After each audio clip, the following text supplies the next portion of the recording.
And we are live for the 32-person WalterPicks draft. What a time to be alive. I am locked in for this draft. Live for the 32. I will be drafting for the second consecutive year. Fell just short of the playoffs last year. This is the most challenging league that exists in the world, in my opinion. There's some tough leagues that I'm in as well. Let me run through the settings for the people in the back real quick. Just as a reminder, I'm sure there are at least a few people that will be drafting in approximately 20 minutes that could use a refresher of the settings as well. So let me just run through them really quickly. And then we're going to look at last year's draft board before the draft actually kicks off in about 30 minutes. Sorry, about 20 minutes now. There's 32 teams in this league. In terms of the roster requirements in this league. Let me pull this up for the TikTok people.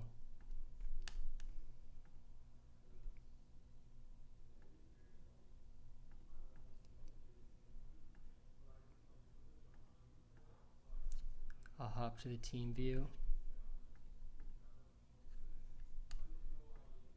Get Dean out of here. We'll go to my team. This is the starting lineup requirements here for the league. 1 running back, 1 wide receiver, 3 flex, 1 super flex. So you can start a quarterback, but you don't need to start a quarterback. You're probably going to want to start a quarterback, though, if we're being honest. So that's the roster settings. Plus, I think there's 6 bench spots. There's going to be over 380 picks in this draft. I promise you, we're going to see some guys drafted tonight that none of us have ever heard of.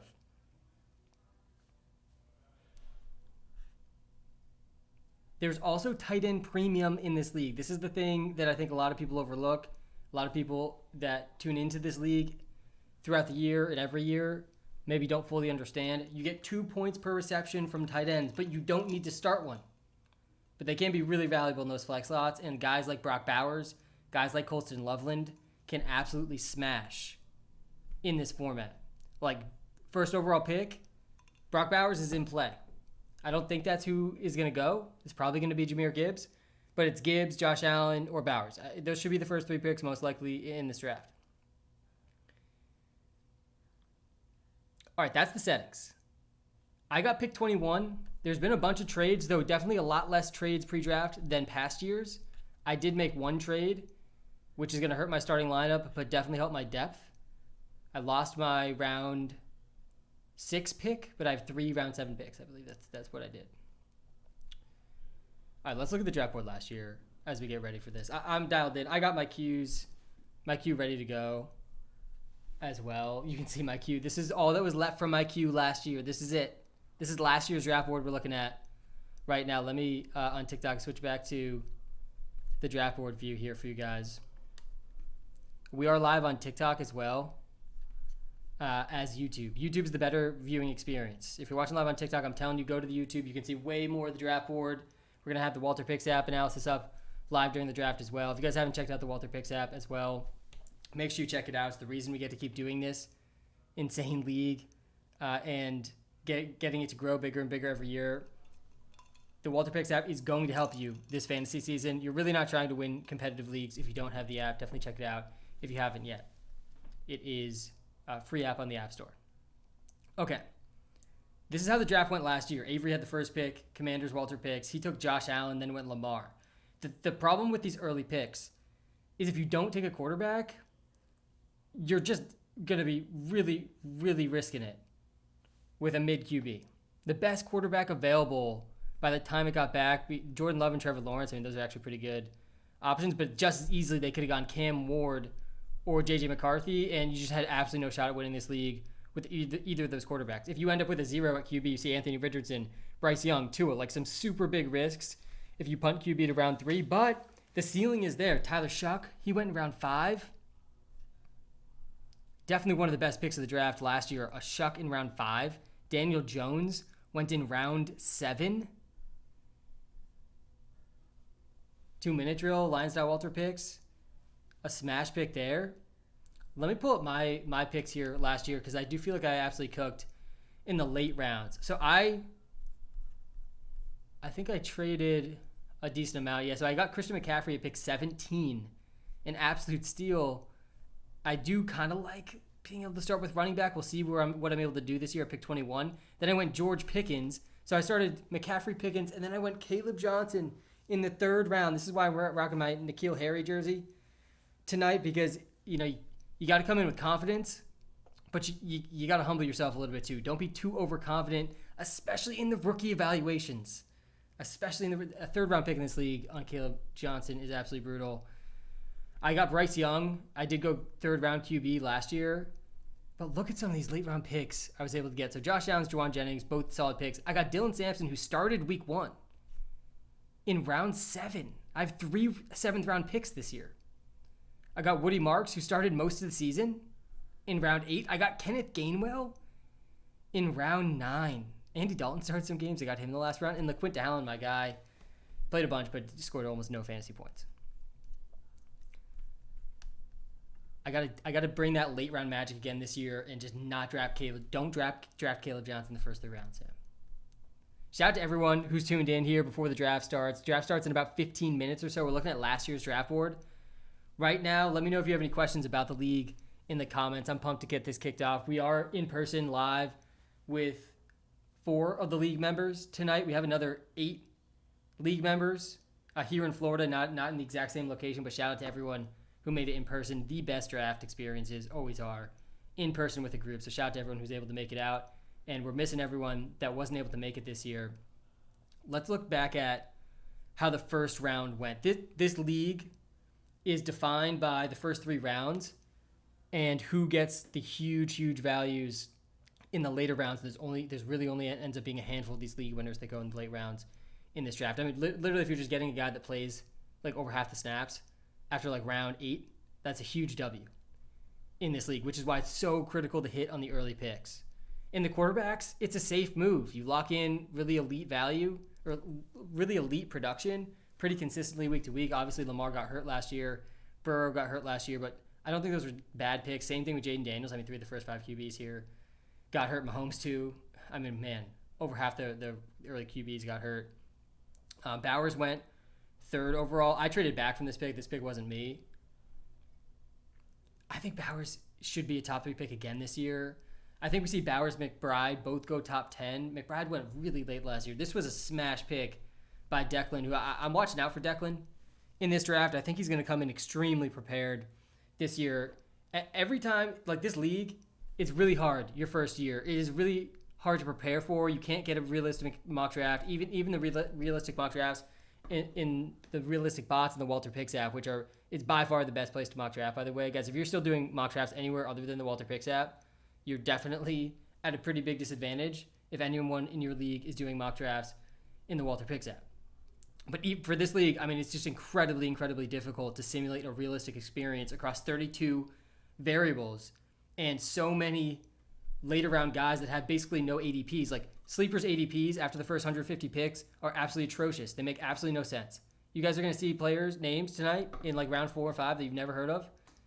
And meanwhile, I'm going to be drafting starters in round 8 and 9 because that's how bad the sleeper ADP lists are. And hopefully enough people didn't prepare for the late rounds.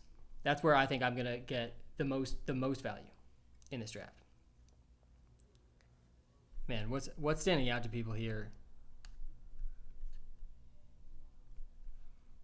Chat, what are we seeing? Where can I watch the draft? So we're about to stream this draft live on TikTok and YouTube, but YouTube is the place. WalterPicks, look up WalterPicks on YouTube. That's the place you're gonna want to watch. It's a better viewing experience for sure. Somebody took Stroud over T-Law. There's gonna be a lot of questionable picks every year in this draft. That definitely was one of them. I think, yeah, CJ Stroud was coming off a tough year, as well as Brian Fickman here. He might have. He had Achane. That definitely worked out well. Rest of his team was not bad. That was a good Rico Dowdle pick here too by him. But yeah, you like the thing about quarterback in the first round, this like from a strategy perspective in this league, Having an elite QB, the consistency week to week from that in the super flex slot is huge, absolutely massive. It's so hard to get a consistent 20 points in general in this league. So you can lock that in, that's huge. If you don't get the quarterback position right, you're going to have a really tough time winning because you're going to have to beat teams that are getting the quarterback position right.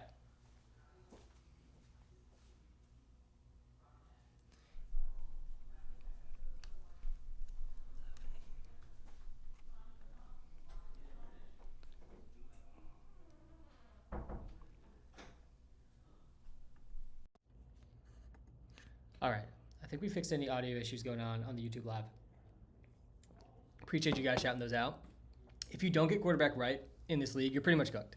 You basically have no chance because you're going to have to go up against teams with legit starting lineups and a legit QB. But the highest ceiling teams you can build are the teams where you land a QB round 3, 4, 5 that's actually legit good. Last year, that was Trevor Lawrence here in round 3. And then you see all of the duds that came in round 3. Jordan Love wasn't terrible. He got hurt early on, though, and taking zeros in this league is basically impossible. Cam Ward was awful. J.J. McCarthy was completely terrible. I still, like, the J.J. McCarthy stuff's got to be studied. The fact that that's somehow a QB battle going on. I'm very interested to see who takes J.J. McCarthy and where he goes in comparison to Kyler tonight with how early we're drafting. Bryce Young, I took Bryce Young. I ended up trading him and got Bo Nix early in the season, and he wasn't consistent enough to work out in this league. Anthony Richardson, this is the type of swing that I would make. And I actually remember really strongly considering Anthony Richardson over Bryce Young, and I just played it safe with Bryce Young. But if Anthony Richardson played every game last season, like, that would have been a smash in round 3. Tua didn't work out. Penix didn't work out. It was basically every single round 3 QB. If you drafted them last year, you lost. Unless you drafted Trevor Lawrence, and then you had a legit chance. So it's a risky strat.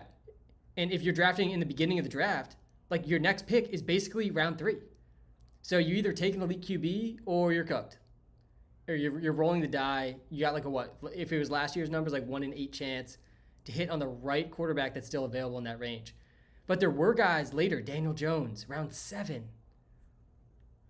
Tyler Shuck, Jackson Dart.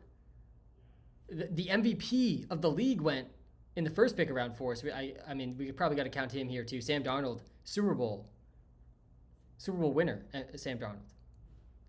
Man, the later round QB strategy can work. It has a higher ceiling, but the floor is last place, and you do not want to come in last place in this league. Good luck, Curtis. Yeah, so shout out Hadley in the chat, former WalterPicks alumni, Giants creator. So this year it's going to be the most competitive year in this league for sure because we have the fewest number of brand new people in the league.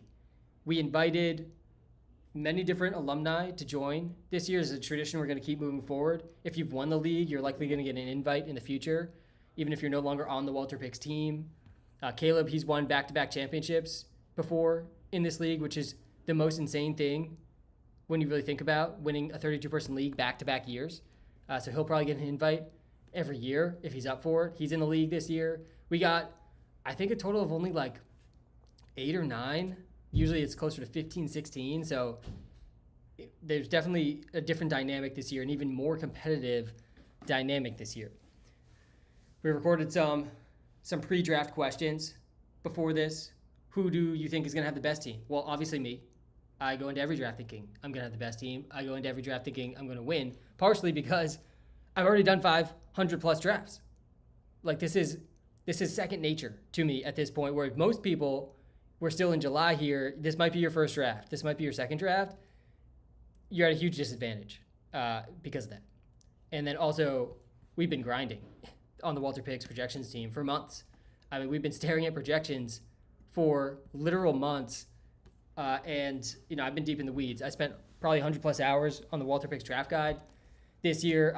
I'm ready to go. I have deep sleepers noted in that guide for anyone who was smart enough to read it ahead of time that are going to be absolute smash picks, potential league winners, I think, in this draft specifically with where they're going to go. See, I'm dialed in. But who do I think is going to come and have the worst draft? Well, there's 2 people at a big disadvantage in this draft because they made absolutely terrible trades before the draft. So there's hasn't been as many trades as the past. There's been a bunch still. And the first trade that was not great and this was not necessarily his fault because he actually inherited this team from a changeover situation that went down. But this is our Saints creator. He has the 3rd overall pick. He traded up, and anytime you're trading up, like 15 to 20 picks in the first, you're almost definitely getting cooked in this league. So he has the 3rd overall pick in the draft. He has no second round pick. His second round pick vanished, just gone. No second round pick. He has a 3rd, a 4th, and then normal throughout. So he basically burned his second best player on his team just to move up in the first round and get, a better player. But how much better, really? You're getting Brock Bowers, Josh Allen, or Jahmyr Gibbs here. My guess is Gibbs is gone in the first 2. It's probably Bowers or Josh Allen. It's probably Bowers. Bowers or Allen, it's elite, but if you don't have a second player, now you're starting Demario Douglas or something. You're going to start Mac Hollins or Demario Douglas in your starting lineup, and then your depth is absolutely shot as well. Super high risk, and just the ceiling's not even really there. I mean, Bowers could have a historic season and just completely dominate in this league. 2 points per reception for tight ends, for those that weren't at the beginning explaining the settings, but you don't even need to start a tight end. So you can't draft Brock Bowers. If you have the 3rd overall pick here in no round 2, who are you going to start at running back potentially, or receiver, whoever's there in your late round 3 pick? Really tough spot here. You got to hope he can battle out because he didn't even make this trade. He had to take over a trade from the original person who had this team who had to be replaced. So you got to pour one out for him. The other person does not have as good of an excuse here, and we're going to go to, where is he? He traded with the first pick. Yeah, it's Crawford. Let me find him. This will actually help me find him. Yeah, there he is. So Kyle, QA analyst on the team. Shout out Kyle. Does a ton of super, super meaningful work at WalterPicks. Super happy to have him on the team. This was an atrocious trade, and he's going to have to dig himself out. So he traded up for the first pick. He traded up like 20-something spots to get the first overall pick. But then similar to what we were just looking at, no round 2 pick. Just incinerated his pick. No, just lost his second best player. This was like A.J. Brown and Travis Etienne or something for Jahmyr Gibbs. An absolutely terrible trade in a league like this. Now your starting lineup is basically gonna have Demario Douglas or something in it. I think he also moved back in another round he got the last pick in the 4th and 8th. He moved back in both these rounds, and he lost his second round pick. What does he have, 212s or something? But yeah, so I mean, he's really going to be battling from behind. The 2 teams that made the other sides of the trades, though, big advantages. So, after myself, I'd probably say Dean, designed out WalterPicks, who just is going to finish his starting lineup before everyone else. He's going to have better depth than everyone else. His starting lineup ends here, 5.5. My starting lineup's not done to round 7. Most people won't be done to round 6. So, I mean, pretty big advantage there, a 30-pick starting lineup advantage for Dean at a minimum. And then Boetti, former Ravens, former Cowboys at WalterPicks. He trades back with the first overall pick, gets blessed with the first overall pick, gets the opportunity to trade back, takes it. Definitely a smart move. And he definitely is right behind Dean in terms of just pick value that was generated. These guys just basically picked up additional second round picks, which is insane in a league like this. All right, we're kicking off in 3 minutes. I just heard, we got people here live in person. Suddenly it just got quiet. I think they just realized the draft's actually about to start, and we're no longer just talking about the draft, and we're going to be drafting. And that is the best moment, man, before the draft kicks off. My personal favorite part of drafts is actually once the starting lineups are done. That's when I think drafts get really, really fun and people get really distracted as well. Brady has 4 picks in the top 65, and I'm at 4 in the first 73. Yeah, definitely pretty strong. AC says worst to first starts tonight. Yeah, cold start WalterPicks on the clock. Leader, AC. He's trying to go from worst to first. We've never seen it before. It would be absolutely unprecedented to see a worst to first. Also, he had a pretty good team. I think he had Lamar and Jamar Chase or something like that last year and somehow came in last. It's not just the elite talent at the top, man. You also need depth. Depth is extremely, extremely important in this league. That's why I traded. I went out of the 6th, I think. I think it's the 6th. I moved from the 6th to the 7th. I got to double check what I even did here. I have 3 7th round picks. Yeah, and I lost my sixth. Gained 2 sevenths, lost my sixth. And I picked up, I moved from 11 to 12, from 12 to 11 as well. Trust myself in that range of the draft. All right, so how it's going to work, dude, it's going to be a 1 minute clock in the first 2 rounds. We're going to change it to 30 seconds as soon as possible in round 3. The draft starts in less than 60 seconds. What time is the draft? Right now, man. How do you think the Patriots are going to do this year? Expecting them to go to the Super Bowl? I wasn't expecting them to go to the Super Bowl. I was optimistic last year, and it's hard not to be optimistic again after last year. All right, draft's going to start in 18 seconds. I'm gonna show the WalterPicks draft tool here as this goes along. The draft tool was not built for 32-person drafts. I want to be clear about that. The draft tool does adapt to league settings. So like this, the draft tool on the WalterPicks app would still be a million times more helpful for a draft like this than any other draft resource. All right, we're going to start the draft here right on time. In the 2026 32-person WalterPicks Fantasy Football League, the 5th annual version of this league has officially begun. And Kyle is on the clock, and he does not hesitate with Josh Allen. I think I talked through the analysis in my head there before the draft. He had no choice. Oh, gosh, because the quarterbacks that are going to be available to him with the trade up. He goes Josh Allen. Bijan? Oh, my God, over Gibbs? Oh, it's not that crazy, but I did not expect that at all. That trade of the pick 3 looks a lot better all of a sudden. I would have taken Gibbs, I think, at the 101 personally. And we're splitting hairs like a little bit, but man, I'll do tight end premium. Yeah, let me just run through the settings again for the people in the back. Let me run through the settings. This is the roster settings. This is a 32-person league. It's very different than any settings you've probably experienced. You start 1 running back, 1 receiver, 3 flex, 1 super flex. You do not need to start tight end, but they get 2 points per reception. So, I mean, Bowers should go here. We'll see if Bryce is a little too scared. It's a little scary going tight end early because you don't need one, but you do need a running back, and the running backs dry up insanely fast. And the wide receivers dry up faster than you'd expect as well, and so do the quarterbacks, who you want one of those in the super flex. You don't need it, but you want it. That's the scary part of going with Bowers. Oh man, we just jumped ahead on Sleeper. Wow, Sleeper's really struggling here on the stream. The WalterPicks app was literally had a Sleeper there for a second. I don't know if you guys saw that. Bowers goes 4, McBride goes 5, Jamar Chase Puka goes 6, 7. Pretty reasonable first 7 picks, but still only 1 quarterback has gone off the board. 1 QB so far.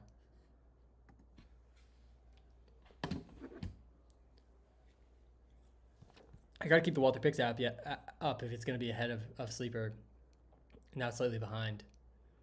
Amon-Ra St. Brown goes to 108. There goes Lamar at 109. Really good Lamar pick. I'm surprised. Only 2 QBs so far in the first 10.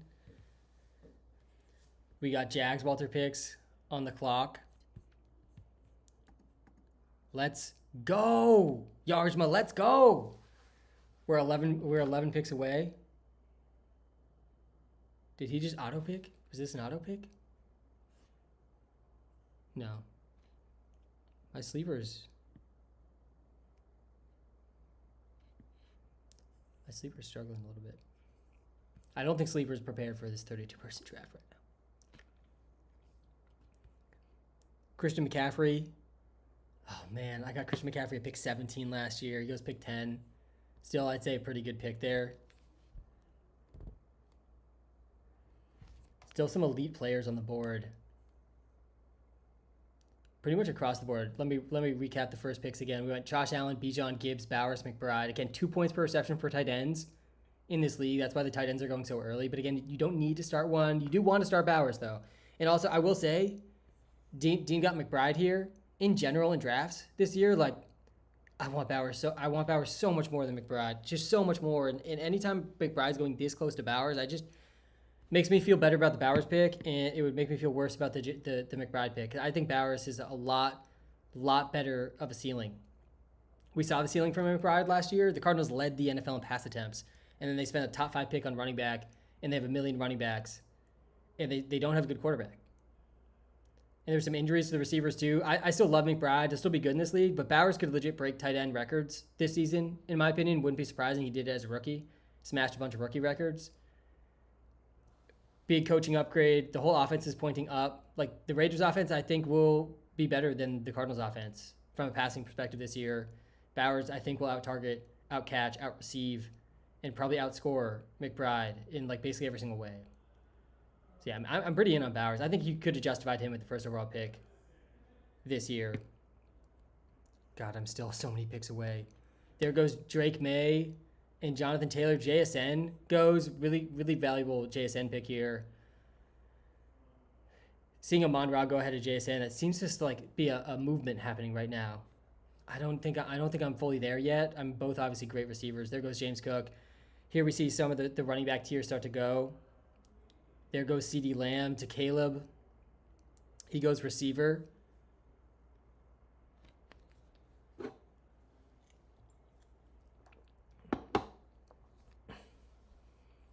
I know who I really want to slide to me, and I got a feeling it's not going to happen.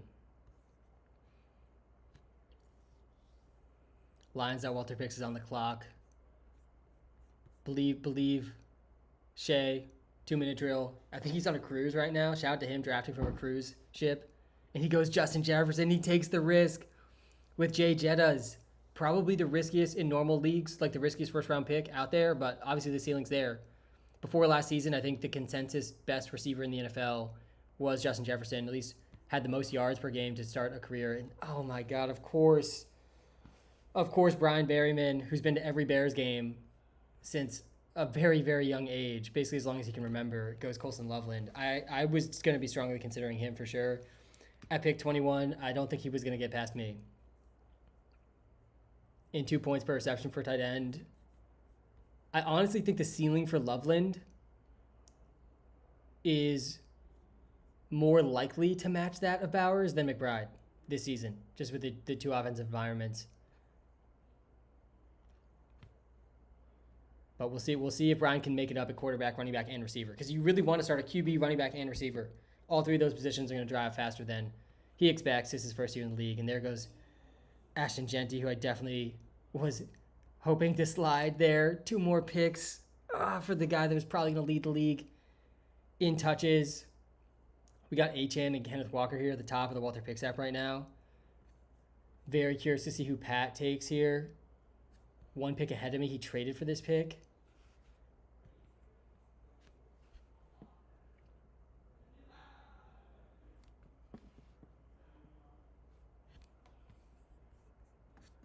I'm very curious to do this comparison quick.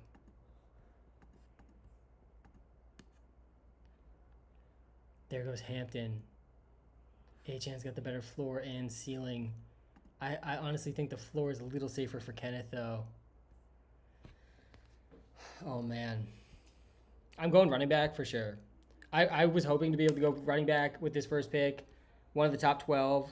There's still, I would argue, 5 of this like elite top 12 left. I got Kenneth ahead right now in the queue. I also have Jaden Daniels here. Commanders WalterPicks 1 pick behind me. I don't hate going Jaden Daniels.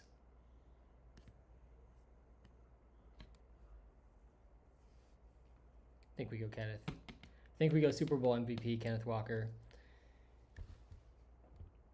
We're doing it.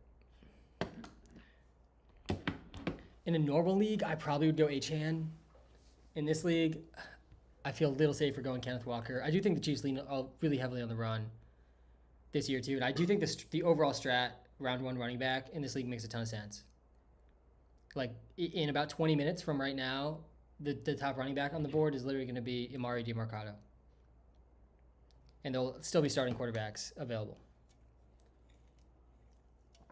If Avery does not take Jaden Daniels here, I think we have to change his team account away from the Commanders. We're going to be able to interview Avery. We're going to interview No BS, Seth as well, and Rajars as well throughout the live. They're all in person with me right now. Samps as well is here. He has not made his first pick yet. He's on the clock now. There goes Achan. Wow, he passes on Jaden Daniels. He takes Achan. I mean, I was between Kenneth and Achan too. I honestly didn't super strongly consider Jaden Daniels. I know Samps does not want to go quarterback too, so the Jaden Daniels slide might continue here.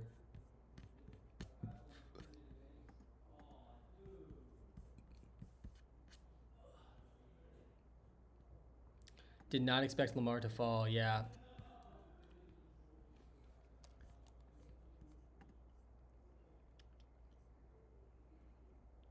Who was your pick? Yeah, so I picked 21. I took Kenneth. I struggled pretty hard over the Kenneth versus...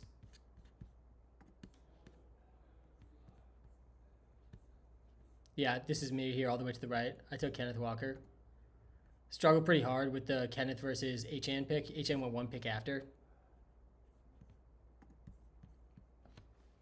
Come to the, if you're watching live on TikTok, by the way, guys, come to the YouTube live. Link is right in the TikTok bio, or just look up WalterPicks on YouTube. There goes AJ Brown to Zach. Oh man, I think Zach thought he was gonna have the worst draft, and I'm a Pats fan. I got the Pats jersey on right now. I like AJ Brown. I like the ceiling. I think he'll be good in fantasy. That was definitely so far the worst pick in the first round. So he's off to a tough start. I think unequivocally it was the worst pick in the first round. Honestly, Bijan over Gibbs, but like you're not gonna be too upset with Bijan. Other than that, I mean AJ Brown over Chase Brown, AJ Brown over Jaden Daniels, AJ Brown over Derrick Henry in this league, I think is a huge mistake. I think I probably would take. I guess he's in the same tier of the receivers left. It's maybe not as bad.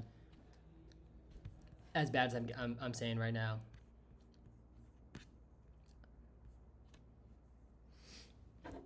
There goes Chase Brown. See, now there's only one running back left.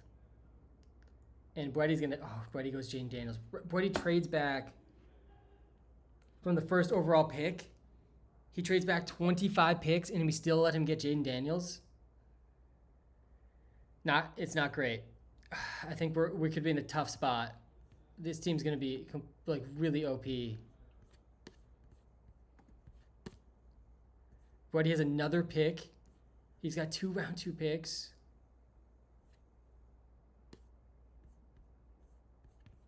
Gosh. I know on TikTok you can't see, I don't think, this side of the draft board, but Jaden Daniels just got picked at pick 26. We're almost done in the first round already.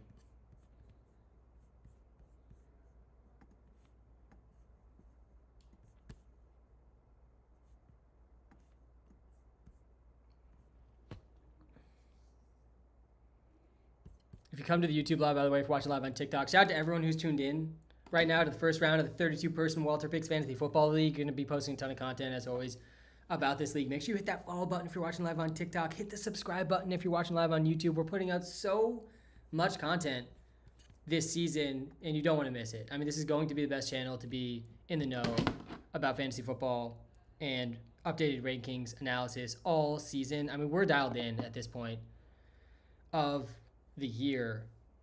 Man, August 1st tomorrow. This feels like the official kickoff of draft season to me. George Pickens goes. It went after Jaden Daniels. It goes Drake London, Caleb Williams, Derrick Henry. Derrick Henry to Declan at pick 29. I called that before the draft. Declan was going to be locked in. And that's, like, in my opinion, if I could start with any team right now, assuming no traded picks, I'd probably start with the Derrick Henry team. Because he's the end of that running back tier. Oh, God, Jeremiah Love, 2 picks after Derrick Henry is absolutely atrocious. Like, that's just so much more risk just 2 picks later. Just not the same tier. Not the same tier of running back. Not the same tier of offense. That was a great Derrick Henry pick. There's a big tier drop all of a sudden. I mean, not much these pick 31 and 32 can do here, honestly, with the players now left. Like, we're into the next tier already. It's not even round 2, and we are into the next tier of players at this point. We'll see who slides to me here in the second round.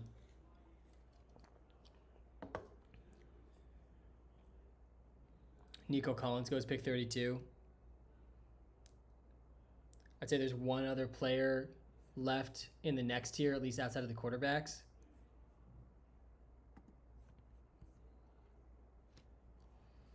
Man, what an electric start. Let me run through the first round here again. I know you can't see the far right part of the draft board. Sorry about that on TikTok. But come to the YouTube Live. I'm telling you, better viewing experience. You get to see way more of the draft board over on YouTube. Link is in the TikTok bio, or look up WalterPicks on YouTube. We're just getting started here, guys. 1 round down, 11 rounds to go. This is just the start. Josh Allen goes first. Bijan went ahead of Gibbs.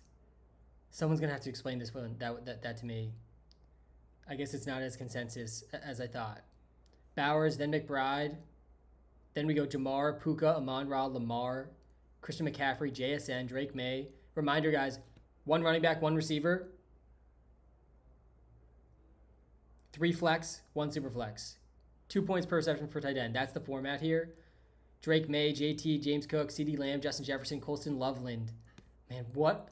This is the most homer pick of the first round by far. And I don't even think it was a bad pick, but just insane that he's able to land Loveland in a 32-person draft. You know, you can't really get your guys most of the time. Joe Burrow. Then goes Genty. Great pick by Seth in the first round. I was really hoping I could get Genty pick 21. Just wasn't going to happen being behind Seth. And I hear frustration in the background at whatever pick just happened. Let's slide up to see what happened. There goes Malik Neighbors in round 2. Wow, I was really curious to see where Neighbors was going to go, and there he goes. Trevor Lawrence goes early round 2. I'm very curious to see where this tier of quarterbacks goes in now, the tier that we're in. But Neighbors goes in round 2. Kyron Williams goes. We're into the next tier of running backs like pretty cleanly. There goes Jalen Hurts.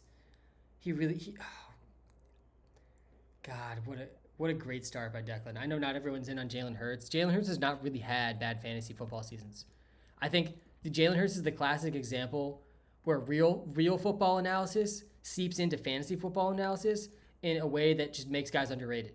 Because people don't like Jalen Hurts. They don't think he's a good quarterback. Well, I don't really need you to be an elite quarterback. I need you to score fantasy football points because I'm playing in a fantasy football league. And he's been over 19 fantasy points per game in 4 straight seasons?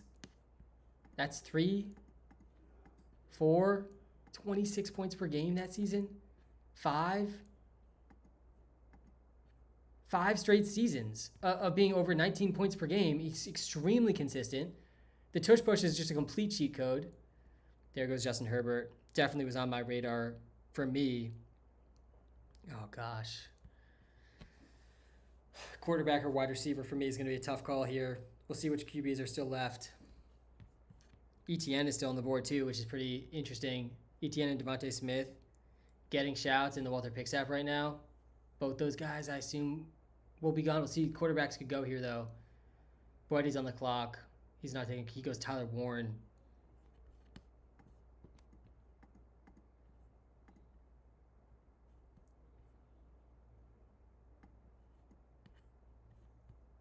There goes Travis Etienne. That's a good pick by Dean. Travis Etienne.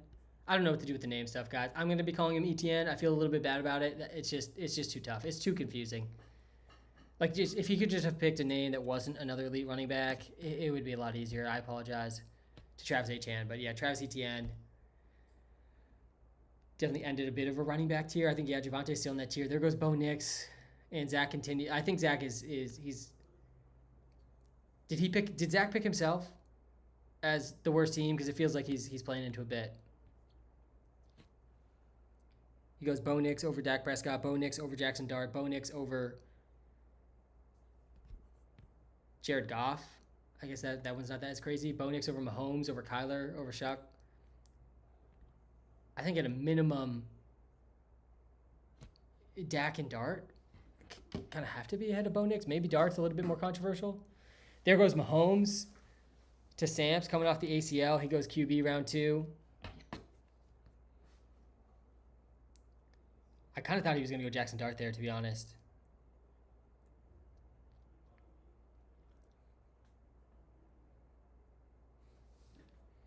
This is going to be a tough call for me between QB and wide receiver with the guys that are left. Very curious to see what Avery does. I think Avery's going to go QB. It seems like the QBs, people are getting kind of spooked with the quarterbacks left. I'm not afraid to push it at quarterback. Like, you got to consider quarterback with this pick that I have coming up here, just because, like, who knows what quarterback's going to be available with my next pick. There will be some receivers I'm going to be able to draft later in this draft that, should at least be playing. But, like, I could really be looking at the bottom of the barrel at quarterback with my next pick. And he does. He goes Brock Purdy. I had a feeling he was going to go QB. But I'm also, when it comes to fantasy football, my mentality is I want first place. Every draft I do, I want first place. I'm not playing for second. I'm not scared to come in last, if that's what it takes too. And to me, to come in first place in this league, we were just looking at the past draft board. You got to hit on a later round QB. I could play it safe. I could go Dak. I could go Dart. I could go Goff. All those would be pretty safe picks.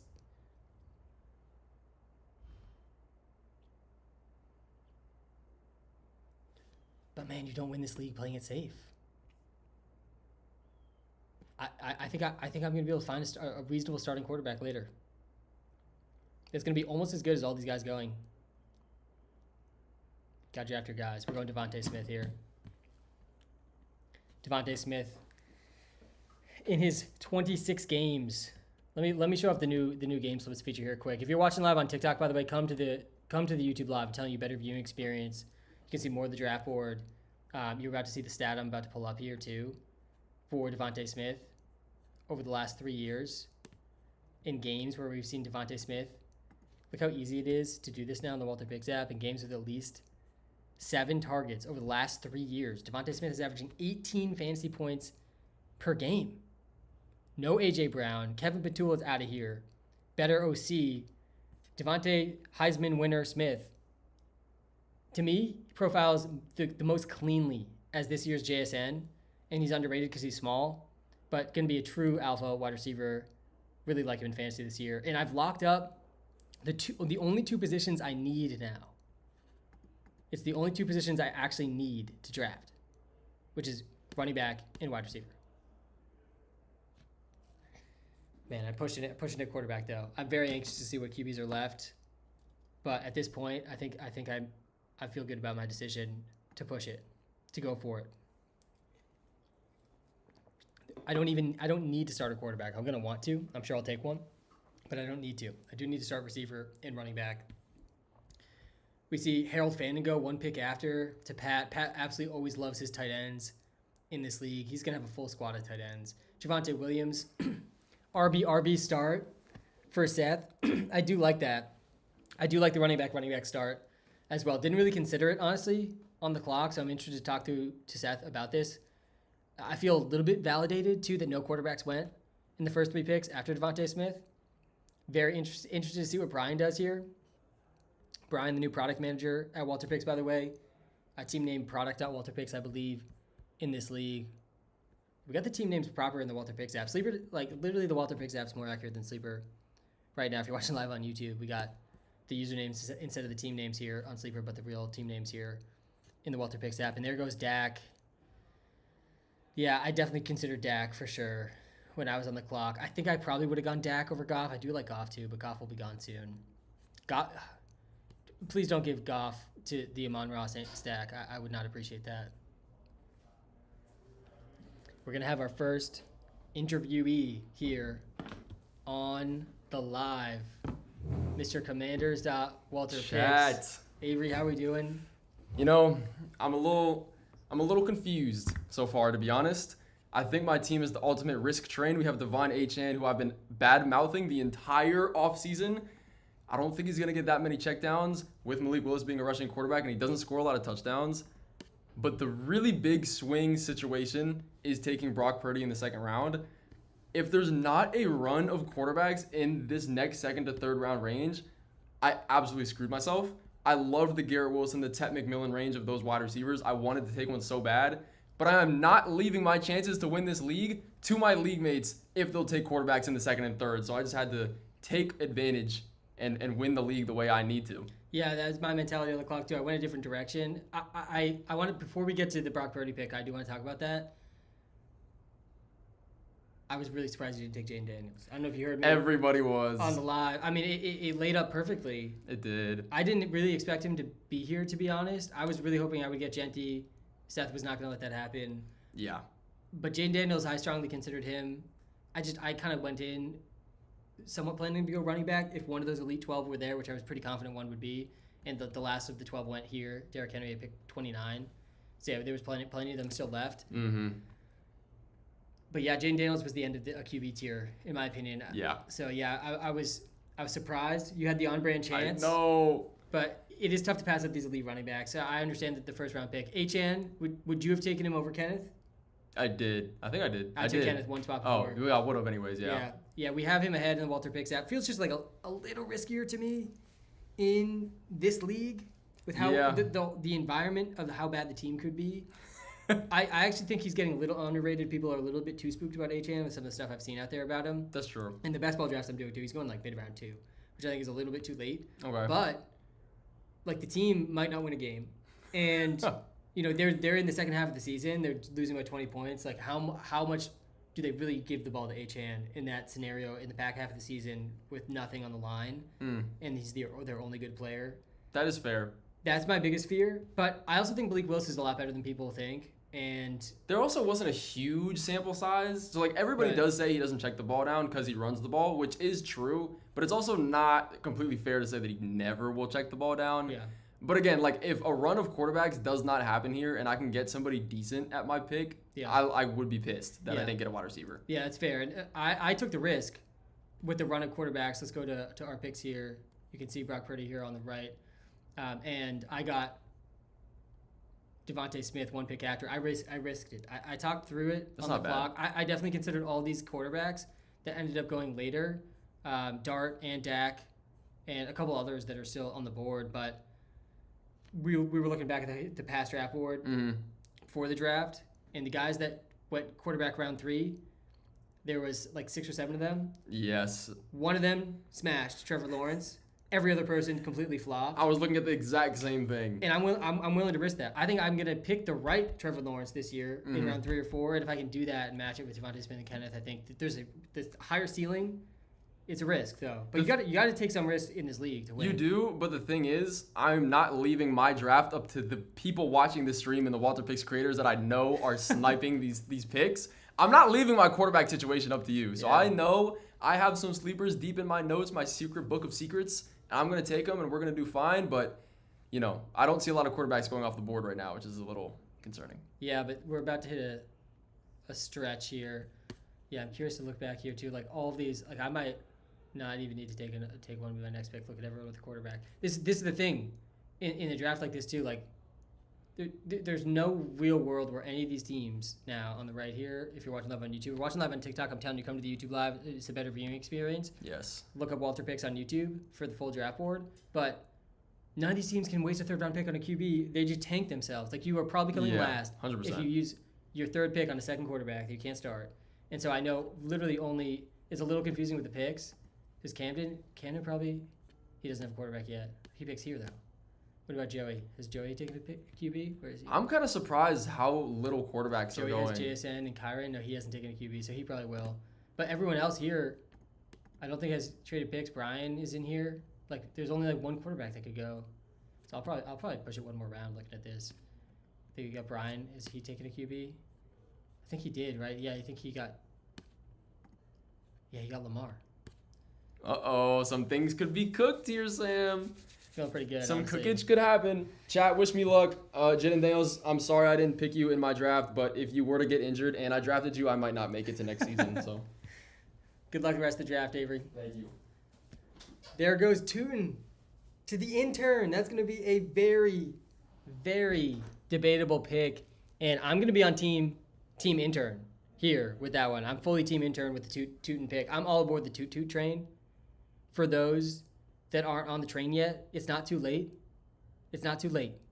You can still jump aboard the Tootin train. It is leaving the station very soon, though. And I know not everyone can wrap their head around the Bayshall Tootin ceiling, so let me just paint the picture for you. Last year, Travis Etienne / Travis Achane averaged 16 points per game incredibly inefficiently. And Tootin has a chance to be far more efficient than Travis Etienne. He's more explosive. He's arguably a better receiver, even though we didn't see really either of those things as a rookie. We saw it in college from him, it's not that hard to see a 15-plus point per game season from Bashal Tootin. And we got another interviewee coming up here with Samps. Egbuka goes really late. That was a great pick by Bryce right there. All the receiver picks, honestly, I feel like I drafted Devontae Smith at the top of that tier, and this tier's like still going. At receiver, Samps. What's Welcome up? to the live. What's up? He's got the shades on Of course. and everything. Samps, let me pull up your team here Okay. quick. Let me switch to the team view just to show some people on TikTok what we're looking at. Let's go, Max. What's up, bro? I can feel your energy, Samps. You're locked in. You're locked in I'm right so now. locked. My God, let's I've pull up the never squad. prepped for the earlier rounds more than this year. I was focused on the last ones for so long. Yeah, see, Samps, I did very little prep for the early rounds. I'm a little bit on autopilot Yeah, from all the best ball drafts. I kind of Yeah. have a sense of the tiers in the first 2 rounds. yeah. I kind of knew I wanted to start running back too, so like that really narrowed in round 1. But I'm going to be dialed for the later rounds. Oh, Like, yeah. I'm very, very dialed in for how I'm going to build in the later rounds. But anyways, let's pull up the team here. Okay. TikTok can see it now. On YouTube they can see it as well. So you start with Saquon and Mahomes. I mean, a pretty solid start. I jokingly said out there, as like, if there's a paper team, like on paper, what team sound like Saquon and Mahomes on paper sounds pretty nice. I will say, Avery Oh, it's round really. 3. Wait, let me just change this 30 seconds. All right. That's gonna catch somebody by surprise, I'm sure. Yeah. I'm gonna have to be sure to run out there in a second if I have to. You're pick. after me though, right? Yeah. Yeah, so you're good. Okay. But yeah, Avery been bad-mouthing Devon Achane all week. I've been bad-mouthing Saquon all week. He takes Devon Achane, I take Saquon. Do the math. I don't know what just happened. I was literally so mad at Was Avery. that planned? No. It was not planned. I wanted Devon. I said to Avery, I would have picked Devon Achane as quickly as Seth chose Ashton Genty. I would have clicked immediately. I wanted Genty so bad. Yeah. But I'm just going to believe that Saquon isn't washed and believe in the new scheme and hope it pans out. I'm with it. I like Saquon this season. There's a pool of people out there that believe he's washed and that believe we started to see the decline at the end of last season. And I get how you could see that because he was way less explosive last season. But he was one season before by far the best player in fantasy football. Yeah. And you can explain away some of it last year at least with the offensive coordinator change. I'm like a little nervous about just like waving it all away just because. Wow, Carnell take 3rd receiver to that team. They're taking 3 receivers. He's cooked. Yeah, this team's completely done. No chance. There's no chance. He needs to see that. He's cooked. But He's. I want. Who is his starting running back going to be? Just off gut. mean, Amari DiMercado? No, someone like Jonah Coleman or something Jonah like Coleman? I could see. Yeah. I actually like Jonah Coleman, Yeah. but I do want to call out to anyone who's here for this event watching this that told me there wasn't going to be less quarterbacks taken in the first round this year. I want an apology as soon as I see you again. I was called a fool. I was called wrong. There was 3 taken in the first 20-something picks? It was crazy. Yeah, there's only 2 in the first 9. Lamar went 9. Brian traded back And got Lamar. and got Lamar. That's nuts. Both trade backs worked amazing. That's nuts. Brady got Jaden Daniels. When he traded back from 1. When I was mocking, I was like, I really hope Mahomes can get to me in the first round. Yeah. And when it played out, I said, I'm just going to take a running back because there's a huge run of running back starting with you and Seth. And then when Mahomes did it in the second round, I was like, I'm taking Patrick Mahomes. Right. And like, there's no other choice for me. Yeah, it makes sense. So The quarterbacks are gone, by the way. I've definitely pushed it here. Who remains? completely gone. I mean, if you're just looking at the sleeper list, Fernando Mendoza, who might not play a single game this season, Cam Ward, who was the least efficient quarterback in the NFL last year, Sam Darnold, Super Bowl winner Sam Darnold, C.J. Stroud, who looks like a shell of himself, Bryce Young, Daniel Jones, Malik Willis. It's Malik a very Willis. you pick. That would be a me pick. Yeah, I don't think I can push that in the third, though. I think a lot of quarterbacks went after you. I mean, you're okay with a Darnold or someone like. Not that I'm trying to help the competition, but you know.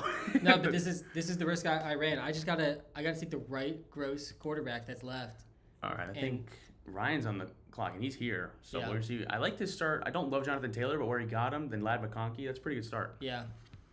As soon as he, I do like that. There he start, goes, too. Malik Willis. Oh my God! You said he wasn't going to push in the third round. He just took him right now. Wow.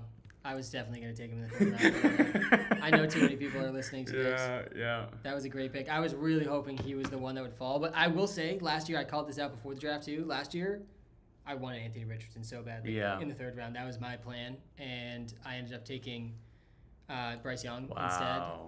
DJ Moore. Well, I'm gonna have Ryan come tag in so I can look at these next few picks. Have him come. I'd say after his next pick. After his next pick. Yeah. Okay. So all right. We'll be back. Picks. All right. We'll be good. back. Appreciate you hopping on, Sam. Of course. There goes Bucky Irving. All right, guys. We pinned ourselves deep here at quarterback with Ryan sniping Malik Willis. It's gonna be tight here at QB. We got Stroud and Sam Darnold and Daniel Jones here as the top quarterbacks. Yeah, we're gonna keep pushing it for sure. We're not reaching for any of these guys. I'm very curious to see if Seth pushes it quarterback too. Does he go for Daniel Jones or CJ Stroud? Does he end up waiting? I'm gonna switch this up too to underdog ADP because it's just way more helpful. Then sleeper is ADP source. Let's switch this up to underdog.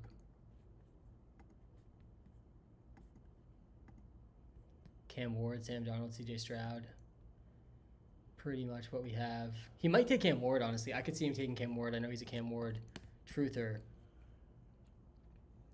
There goes Dave Montgomery, DeAndre Swift, Bucky. This is a pretty good start here from Shea. A pretty good start. Kyle Pitts goes to Caleb. He's on the Kyle Pitts train.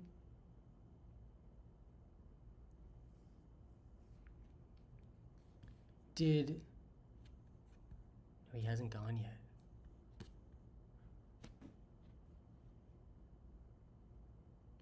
I know. Oh my God, Seth snipes me again. Oh, I was just hyping up Jamison Williams to him as well. God, he's going to blame me for that pick too if it doesn't go well. I was definitely going to be dialing that one in. Man, Malik Willis, JMO off the board.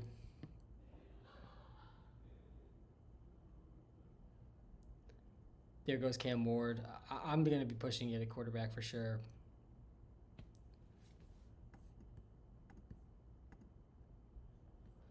Mike Evans, definitely kind of interesting. Christian Watson.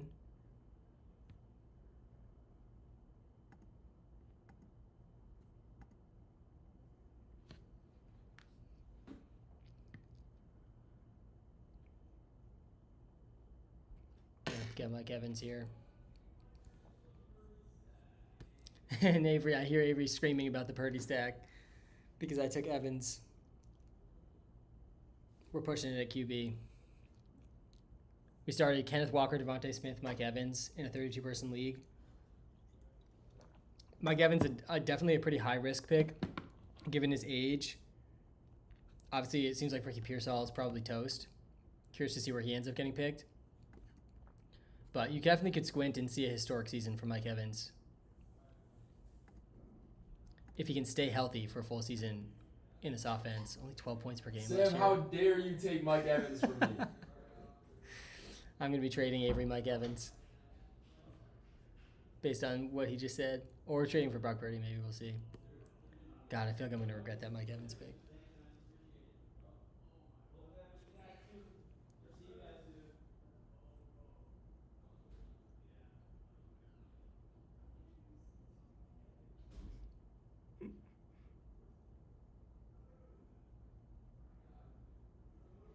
People are complaining that Samps just sniped. Samps goes Isaiah Likely.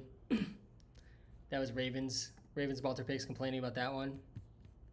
If you're watching live on TikTok, by the way, guys, I'm telling you, come to the YouTube Live. Better viewing experience over there. Get to see more of the draft board. We're almost through round 3. We're at the 30-second pick clock. Definitely moving a little faster now on the clock. Oh, and we might have had our first auto pick. And oh, God, that is immediately the worst team. I mean, Kyle's done. Kyle's going to have the worst team by far. He goes Josh Allen. He does not have a second-round pick. And then he goes Mendoza. He's cooked. It's almost an automatic last place here. You hate to see it. You hate to see it, but this is what you sign up for. When you sign up for the 32-person fantasy league. Kyle's like what, over 50% now, unless someone else really messes up. to be hand delivering a sandwich to me in first place at the end of the season across state lines. I definitely consider Jalen Warren. Not surprised to see Trevor take Jalen Warren there. I like Trevor's start a lot. I like the Herbert and Warren picks especially. Definitely a pretty safe pick. Aaron Rodgers is going to be dumping it down so much.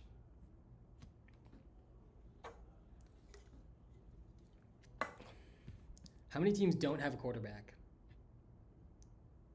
We have, let's just run through it quick. There's been 2, 4, 5, 6, 7, 8, 9, 10, 11, 12, 13, 14, 15, 16, 17, 18, 19, 20, 21, 22, 23, 24, 25 quarterbacks taken, and Kyle taken 2. So 24 teams have a quarterback through round 3. 8 teams do not have a quarterback yet through round 3. How far are people willing to push it is the question.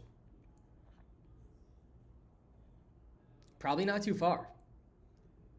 But with these guys, you kind of have to push it. I'll take Deshaun. I'll get the Deshaun Shadur stack later. I'm not scared to take Tua. Kirk Cousins might start all season too. Man, that Mendoza pick was bad. Man, look, he auto-picked and now he's back. He's probably full tweaking now. Got to feel for him a little bit. There goes Bryce Young. There goes Sam Darnold. They're not pushing it at quarterback here in the back part of the draft. Was that 25 or 26 quarterbacks now that have been taken? I lost track already.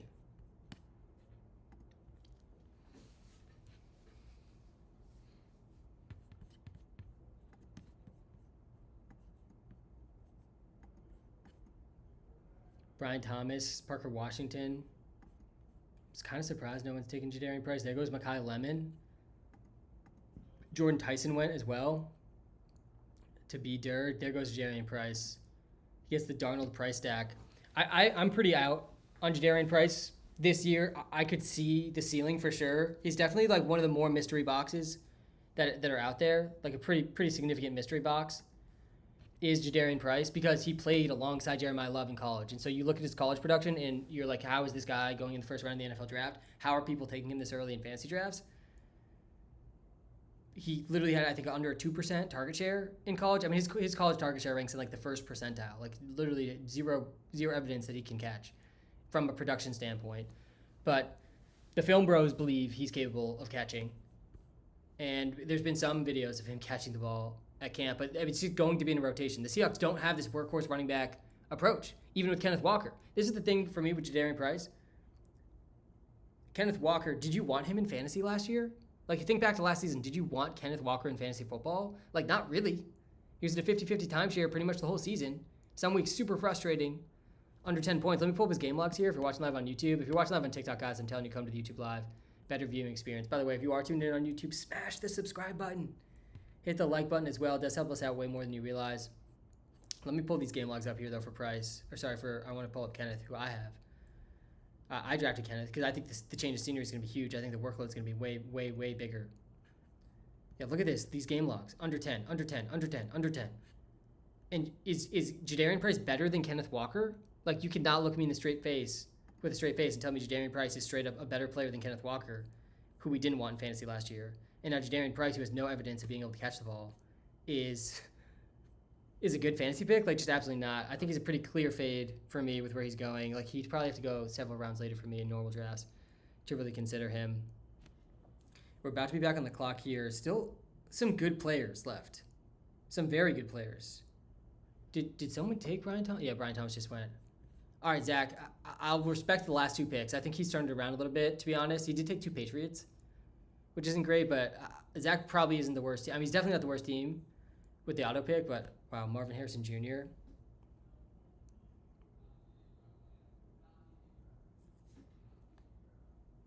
I hear Seth in the background saying, not CJ Stroud, not CJ Stroud. Oh, gosh. We're going to have to take CJ Stroud. We're going to have to do it. It's definitely gross.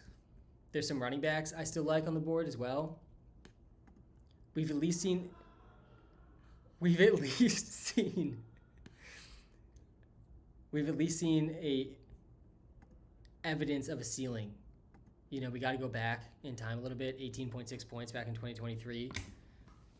Tank Dell, ideally back and fully healthy. Year 2 Jaden Higgins, year 2 Jalen Noel. They add David Montgomery. Hopefully the offensive line gets just at least a little bit better. We punted QB. We end up with CJ Stroud. There's at least a ceiling. We've at least seen a ceiling. God, I'm going to have to struggle through Stroud all season, aren't I? And Seth pushes it again. Seth is going to end up with Aaron Rodgers, who is probably like pretty equivalent to CJ Stroud, if we're being honest. For fantasy, but just a little bit less of a ceiling, in my opinion. Oh, and Aaron Rodgers goes with the next pick, of course, to Caleb, the Packers fan. He has 2 tight ends. He does not have a running back yet. I probably would have gone running back there, but he pushed quarterback too. I feel pretty good seeing where Rodgers went with the Stroud pick now. Ryan's about to be up, and he took Malik Willis a full 40 picks before CJ Stroud. No, like 20 picks maybe. 313 to 412. Yeah, a full 32 picks basically before CJ Stroud.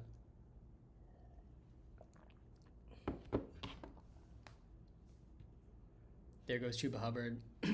Man, by my next pick, it's going to be bleak, man. It's starting to get bleak already. This is the part we're about to enter. We're getting close to my favorite part of the draft. We're not quite there yet, but we're about to enter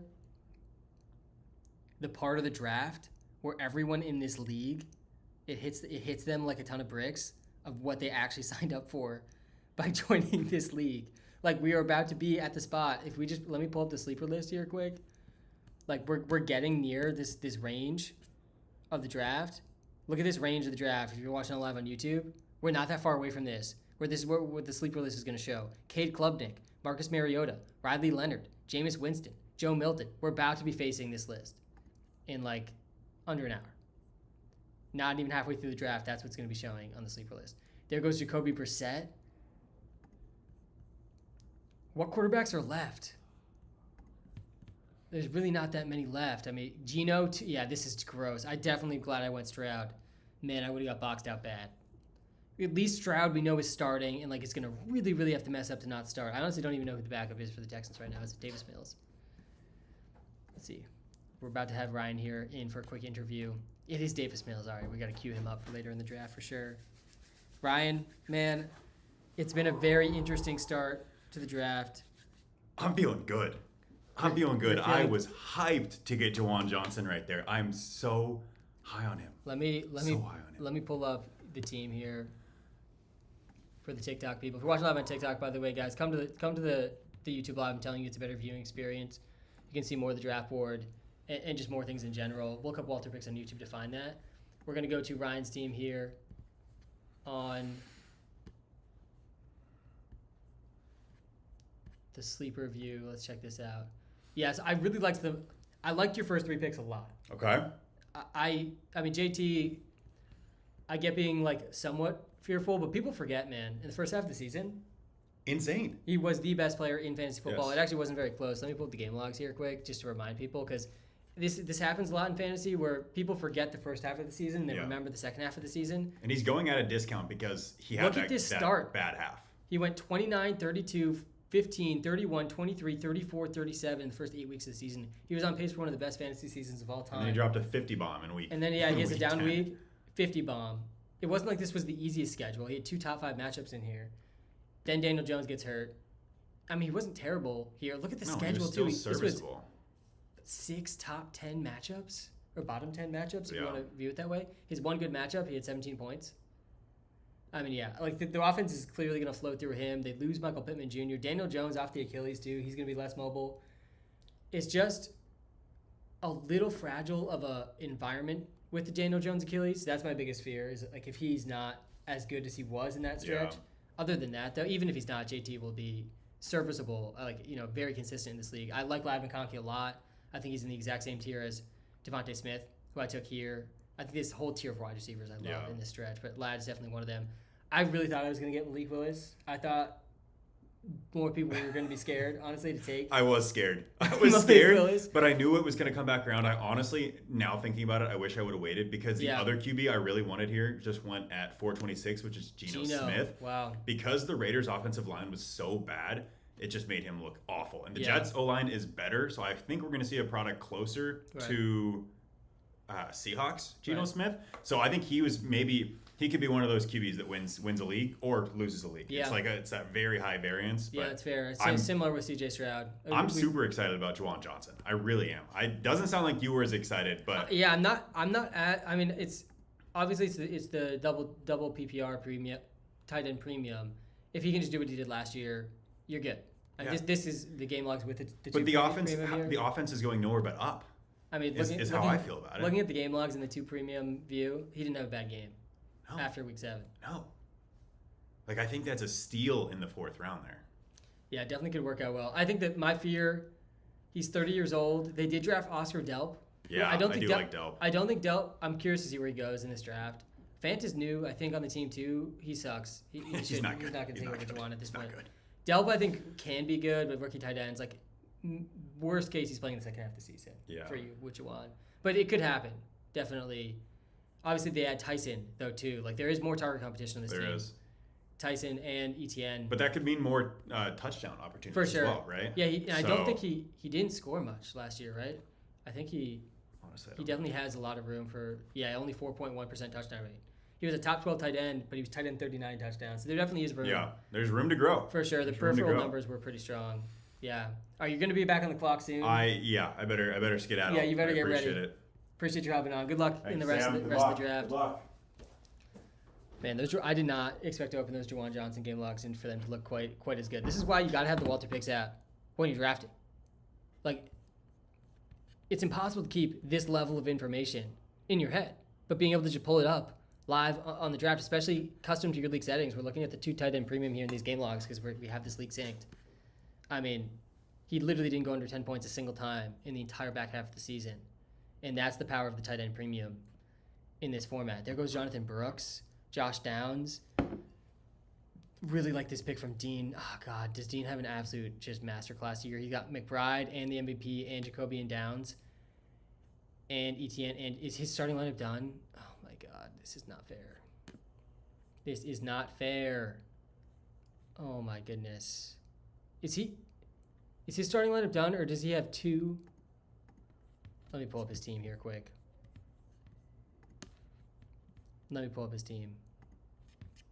TikTok, we're back at the draft board. Sorry about that. Come to the YouTube live though. Better viewing experience, I'm telling you. I got to pull up his team. Actually, I'm gonna pull it up here in the WalterPicks app. I think it's here it is. Don't tell me he already is a bench player. No, he doesn't have a bench. This is an absolutely ridiculous 32-person team. I mean, this is gonna be so tough to beat. Oh gosh, this is going to be really, really tough to beat. He has the MVP of the league, 2 tight ends, like very good tight ends for 2 tight end premium. Look at Jake Ferguson's game logs are going to look better than you'd expect to. Look at this in this format. Look how Jake Ferguson started. He had 16.7 points per game.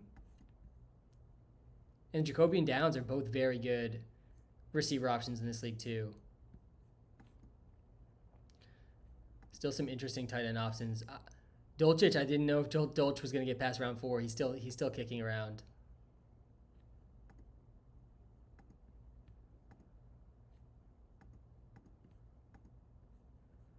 AC auto-picked Gadsden.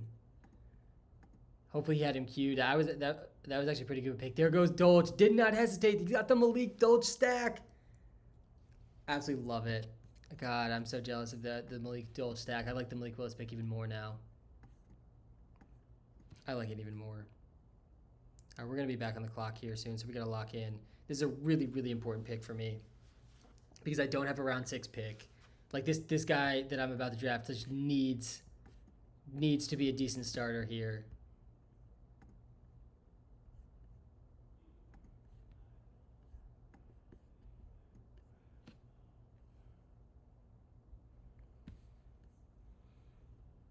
AJ Barner. The tight ends are flying off the board.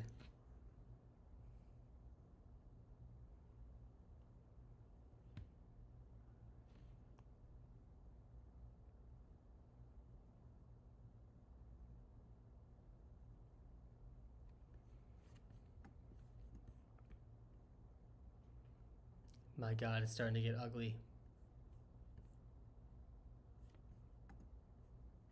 Michael Penix. Did Tua already get picked? Someone take Tua?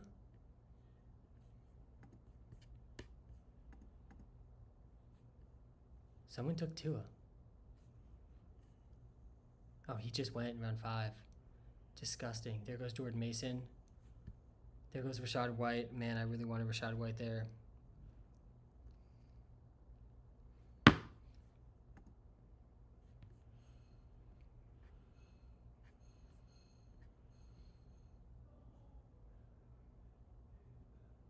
There goes Hawk.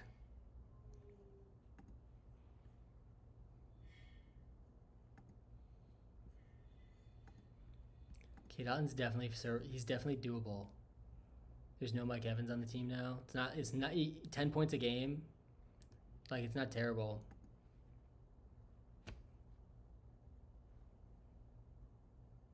There goes Jalen Naylor.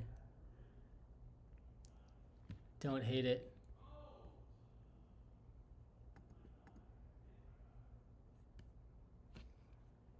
All right, I know what we're doing.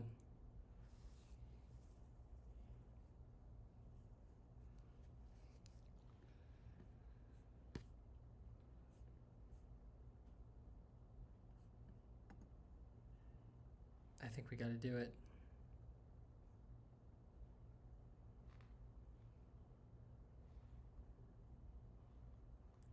This is why you have the queue ready to go, guys. We got to go running back too. Have to get a usable running back in this spot. I was between Spears and Rodriguez, but I do like Spears a little bit more in the PPR format. There goes Cade. Cardio Cade. I considered him too, but I don't have another pick till round 7. There goes Tebow. Don't have a pick till round 7. I can't have a 0 in my running back 2 slot. It starts to get really ugly here.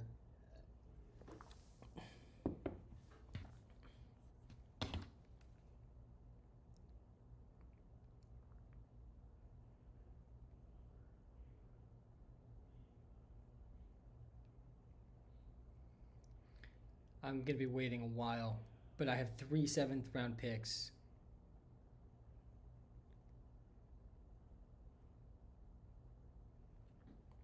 And this is the part, we're now entering my favorite part of the draft.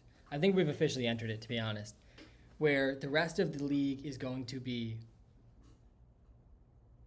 panicking on the clock, unsure of the players even showing up in the player list, and just generally not as dialed in as I'm going to be, because this is the part of the draft that I'm most prepared for. And this is the part of the draft where my next 3-4 picks are all going to be interchangeable with Tajay Spears here. Chris Rodriguez goes. It's a good pick by Trevor. Definitely was between him and Spears when I was on the clock. Let me pull up this comparison here in the app. I'm almost positive we have Rodriguez a decent bit ahead. Yeah, slightly ahead here. I think there's probably going to be a bit more receiving role, though, for Spears. I'm also just not scared of Nick Singleton at all. And yeah, I mean, last year Spears was better. The problem with Chris Rodriguez, we just never seen him catch. A 1% target share for C-Rod last year. Like, it's so tough for me to subscribe to a 1% target share. Bashal Tune's a better target earner than him. LeQuint Allen's a better target earner than him. So you just need touchdowns. In a PPR format, yeah, I would rather not. I'd rather not need the touchdowns. Half PPR, though, and in best ball, I'm cool with it. I like the Terrence Ferguson pick. I actually considered him probably one of the highest ceiling picks in all of this draft is Terrence Ferguson. When you look at his per route efficiency, his per catch efficiency, wow, Michael Mayer goes in round 5. You guys are crazy with these tight ends. Absolutely crazy with these tight ends. Let me pull up the tight end list here What's even the top tight ends at this point? Pat Fryermuth, Mike Gesicki, yeah, we're all cooked here. Honestly, I thought Michael Mayer would go much later than this.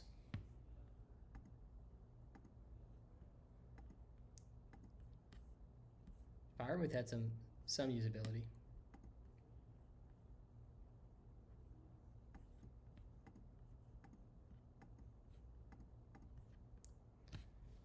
Ja'Cory Krosky Merritt. This is like, God, Dean's team is going to be so unstoppable. We got people starting Tajay Spears and Ja'Cory Krosky Merritt as their second to last starter.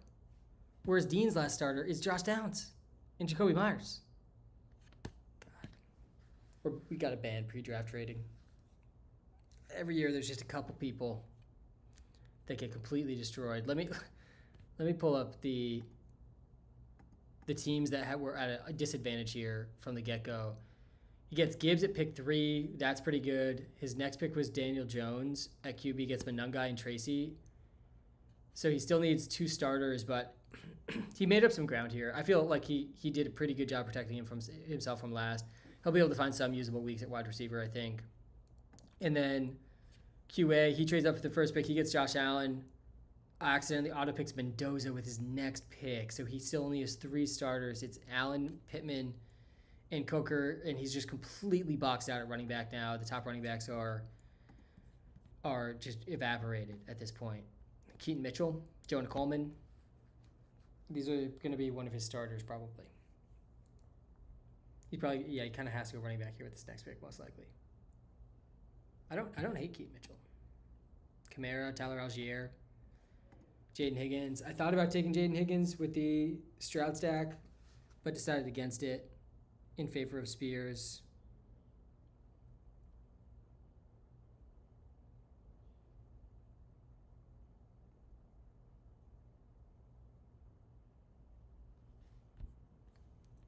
I like this Jalen McMillan pick, but he still doesn't have a running back. I mean, he's literally not going to be. He's taking a 0 running back essentially every single week. At this point, I probably would. Oh, Keaton Mitchell went. Oh, man, Trevor's having a good draft here. This is a high floor draft. Everyone that has more than one running back up to this point, high floor draft. The teams that with one running back at this point, if your running back gets hurt, like you are very viable for last place. Extremely, extremely viable for last. You're basically a guaranteed 0 running back. Let's see who has one running back. Some teams have none. ETN is Dean. Is that Dean? Yeah. So I mean, this is our hope, guys. This is it. You know, Dean, he's at a huge advantage with the starting lineup, but he's one running back. So his running back misses any time, like he's going to be taking 0s. Don't let him get Kamara.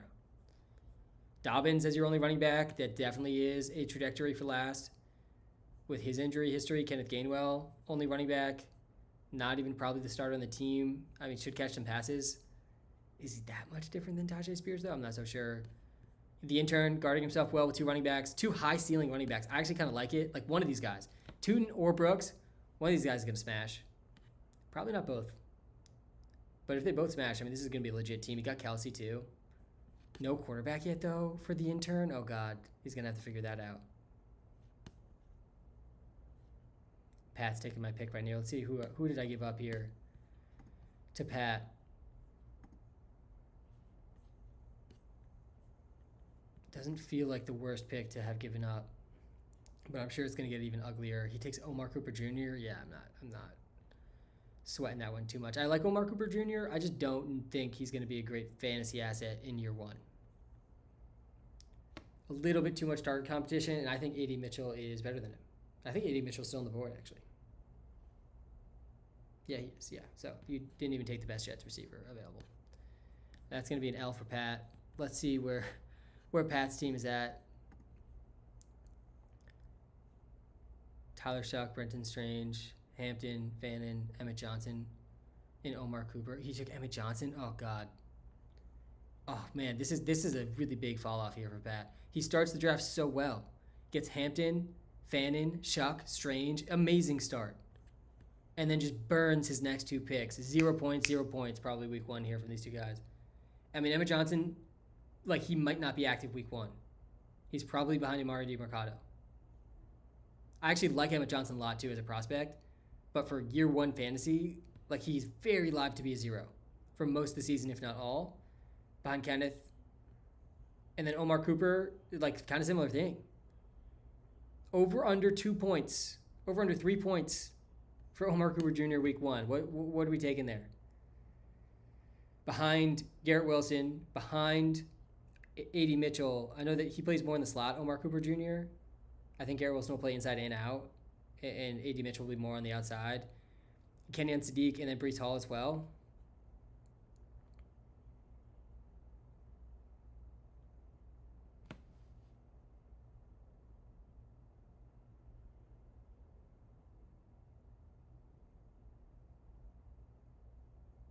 Guys, we're getting close. We're getting close to the list of players being absolutely brutal. Pat Fryermuth goes. Antonio Williams, Flournoy. Pearsall gets auto-picked. And Lions, WalterPicks, 2-minute drill. Shea, oh man, he just came back online to see it. Oh no. You hate to see it. He actually started really well too. He's on a cruise.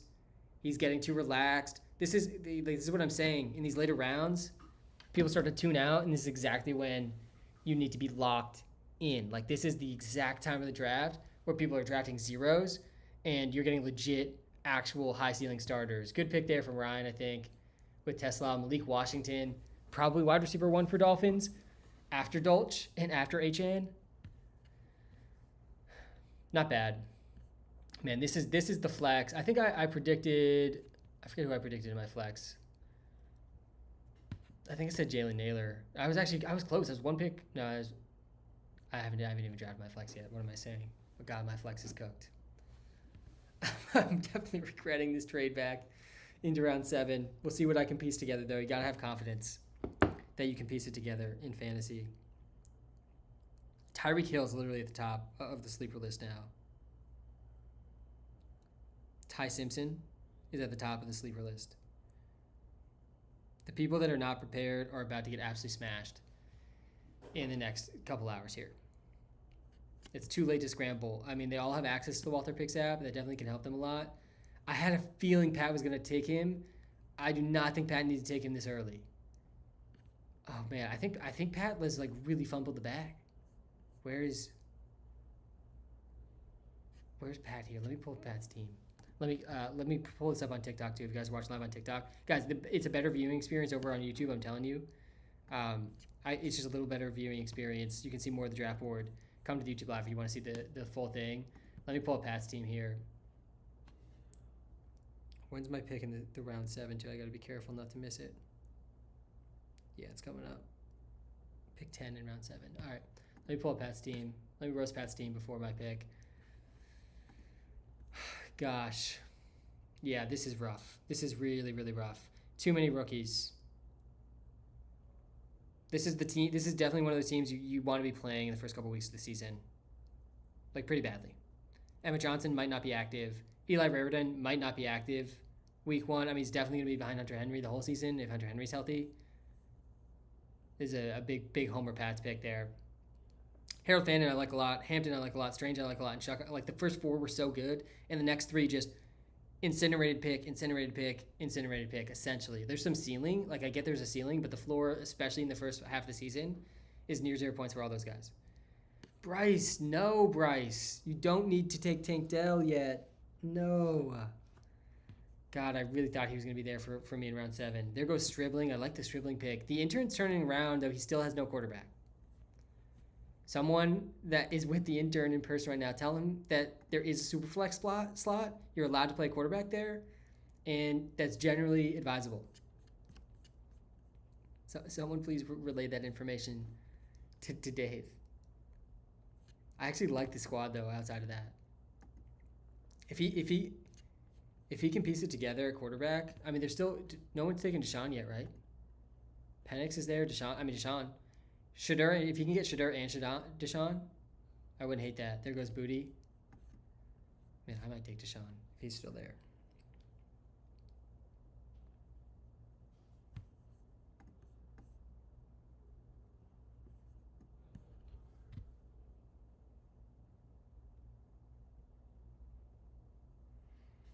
There's still 5 players left that I would have taken with this pick over Omar Cooper Jr.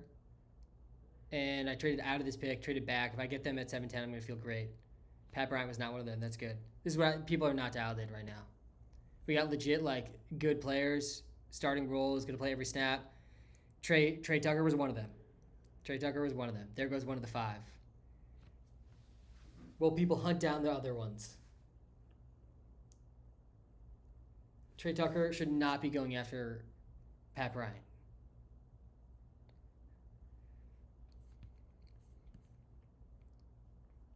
Evan Ingram was not one of them. That could be 0. I don't really understand the Broncos plan at tight end because they like tight ends. But also, Evan Ingram is clearly as cooked as can be. I mean, he had some usable weeks. Man, 9.5, even with how cooked he was. This is the tight end strat here from Dean and some others. B-Rob, not a terrible pick, but he was not one of the guys I was going to be taking. Dean has one more pick before me, too. How is Dean still picking before me? Why did we trade Dean all of our picks? Why did we do this? I have not finished my starting lineup yet. And Dean's taking Evan Ingram luxury picks. Oh, Samps is not going to like this Ted Hurst pick. I know Samps was dialed in on Ted Hurst. There goes Pacheco. Neither of these guys were the guys I was planning on taking. A few picks away. Tank Bigsby was one of them that I really wanted. That was an absolutely great pick. Though he's not really super startable. I think the ceiling is really, really high. And I'm down to 2. I got 3, actually. Bigsby and Tucker were 2 guys I would have considered here. All the way where Omar Cooper Jr. went. I mean, there's a lot of zeros. Guys, between Omar Cooper Jr. here and the Tank Bigsby pick, like, I think maybe half these picks are near zeros.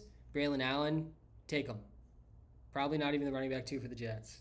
In a 50-50 race to be the running back 2 for the Jets. Calvin Ridley, as cooked as can be. And I could not be more ecstatic with who fell to me. Here, we're going to go... it's honestly a close call between these 2 guys.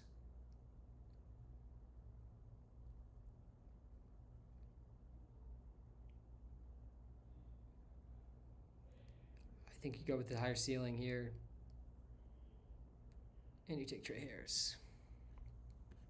We got another couple picks coming up here momentarily. We'll see if the next guy slides or not. Trey Harris, I don't really understand. I don't fully understand. I haven't fully wrapped my head around the gap between Trey Harris and Quentin Johnson. There goes Jalen Lane. My God. Trey Harris is my flex. Not what I would have guessed before the draft. There goes Troy Franklin. Not bad pick. Last year,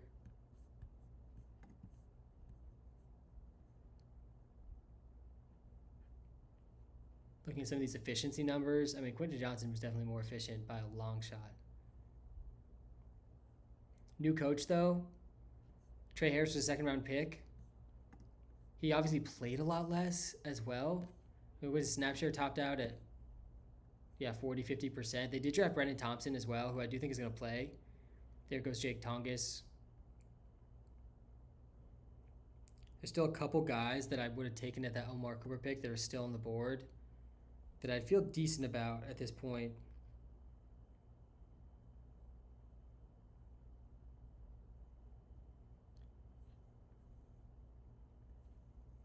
Shamir DK?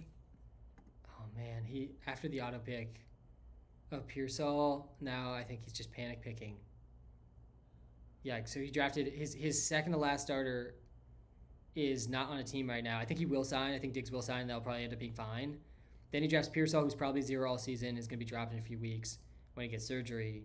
And then Shamir DK, was he wide receiver 4?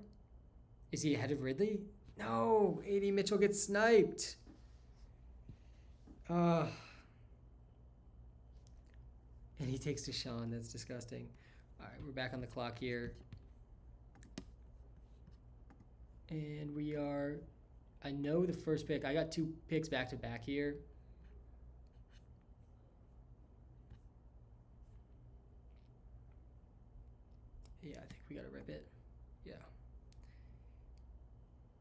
Here we're gonna go Jadon Blue and Darnell Washington.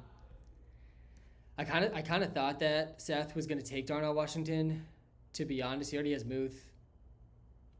I think Darnell Washington's gonna play a lot this year. Gave him a big contract this offseason. And he's basically an extra offensive lineman out there for you. Let's look at his game logs here in the tight end premium view. Got to get at least one tight end as well. Darnell Washington is one of the most fun players to watch for sure in the NFL as well. We got plenty of usable weeks here when he was actually playing. And he was definitely playing more here down the stretch. Let's take a look here. I think the summary tab is maybe not showing the league settings. Yeah, it doesn't look like it.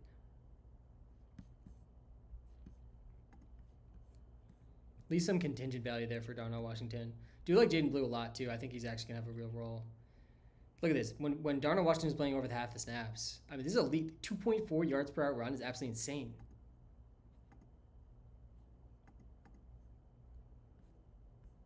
Darnell Washington over 50% snap share, or we riot. All right, we traded out of the Omar Cooper pick, and we ended up with Trey Harris, wide receiver 3 probably, but potentially could take 2. I think is at least a chance. Roll for the Chargers, Jadon Blue and Darnell Washington for Omar Cooper Jr.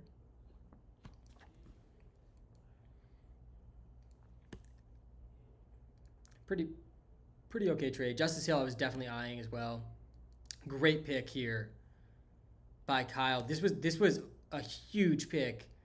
I don't know what people are doing taking Theo Johnson over Justice Hill and Skylar Bell over Justice Hill,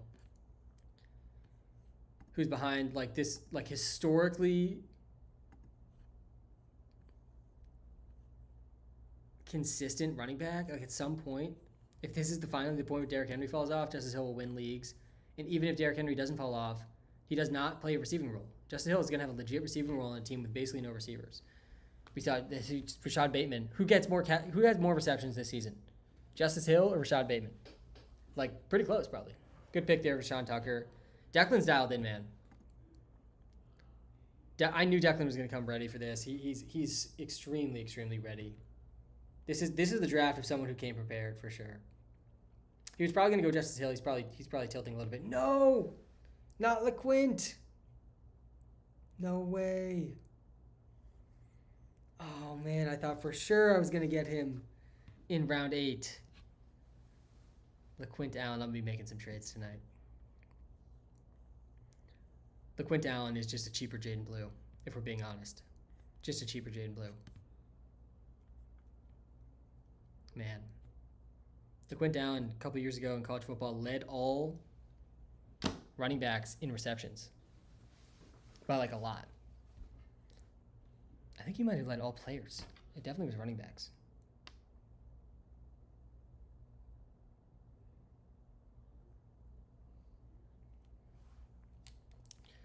All right, here's the part of the draft. Again, every round from here on out, it just gets more and more fun for me. Nick Singleton, probably going to be just a punt returner for Camden. Just, good punt returner as your first bench stash. Not terrible. James Conner, hopefully he finds another team for your sakes. Xavier Legette, not terrible with the Chris Brazzell injury.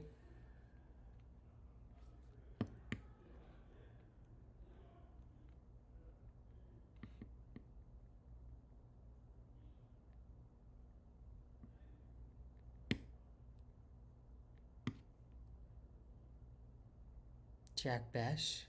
My God, it's getting disgusting.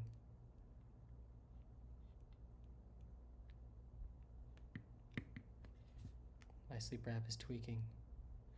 Sleeper cannot handle a 32-person draft. It's not used to this.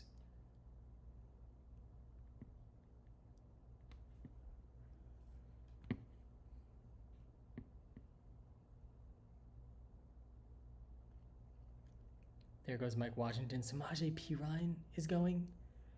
God, at least Torrey Horton has a ceiling. Samaje Perine, is he going to make the team? Can anyone confirm or deny? Every year I'm surprised that he's still getting snaps.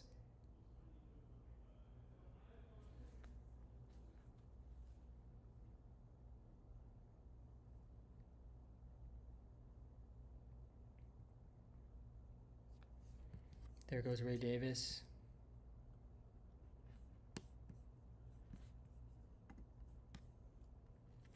I have 8, 9, 10, and I have an extra in 11.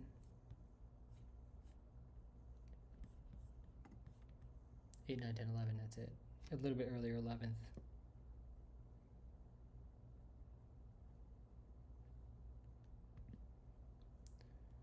All right, I'm between a couple guys here. Both I think are really strong. Both I do not expect there to be with my next pick. I think I know which way I'm leaning, though. Yeah. And we'll take Marshawn Lloyd, the clear running back 2 for the Packers. A discount, Tajay Spears, let's call him. I don't know. I've just really convinced myself. Marshawn Lloyd, who's literally never played, he never played a snap in the NFL? Like, he's just been hurt in perpetuity since he's entered the league. I've convinced myself that what happened to Christian Watson last year is what's happening to Marshawn Lloyd this year. They fixed him. They dialed in finally fixed the perpetual injuries. Yeah, he played one game, 10 snaps. He has 10 career snaps. Marshawn Lloyd probably would have been, could have been a first-round pick in his NFL draft. He ends up going in round 2, definitely capable of being a 1B back. I still think Josh Jacobs has some suspension risk. We saw Josh Jacobs start to slow down a little bit last year, too. I mean, a legit ceiling here, I think, for Marshawn Lloyd. Feeling good about that. And we still got plenty of legit usable players left in this draft that are going overlooked. Caleb Johnson. I thought Caleb Johnson was going to be a good round 11 pick. Round 8?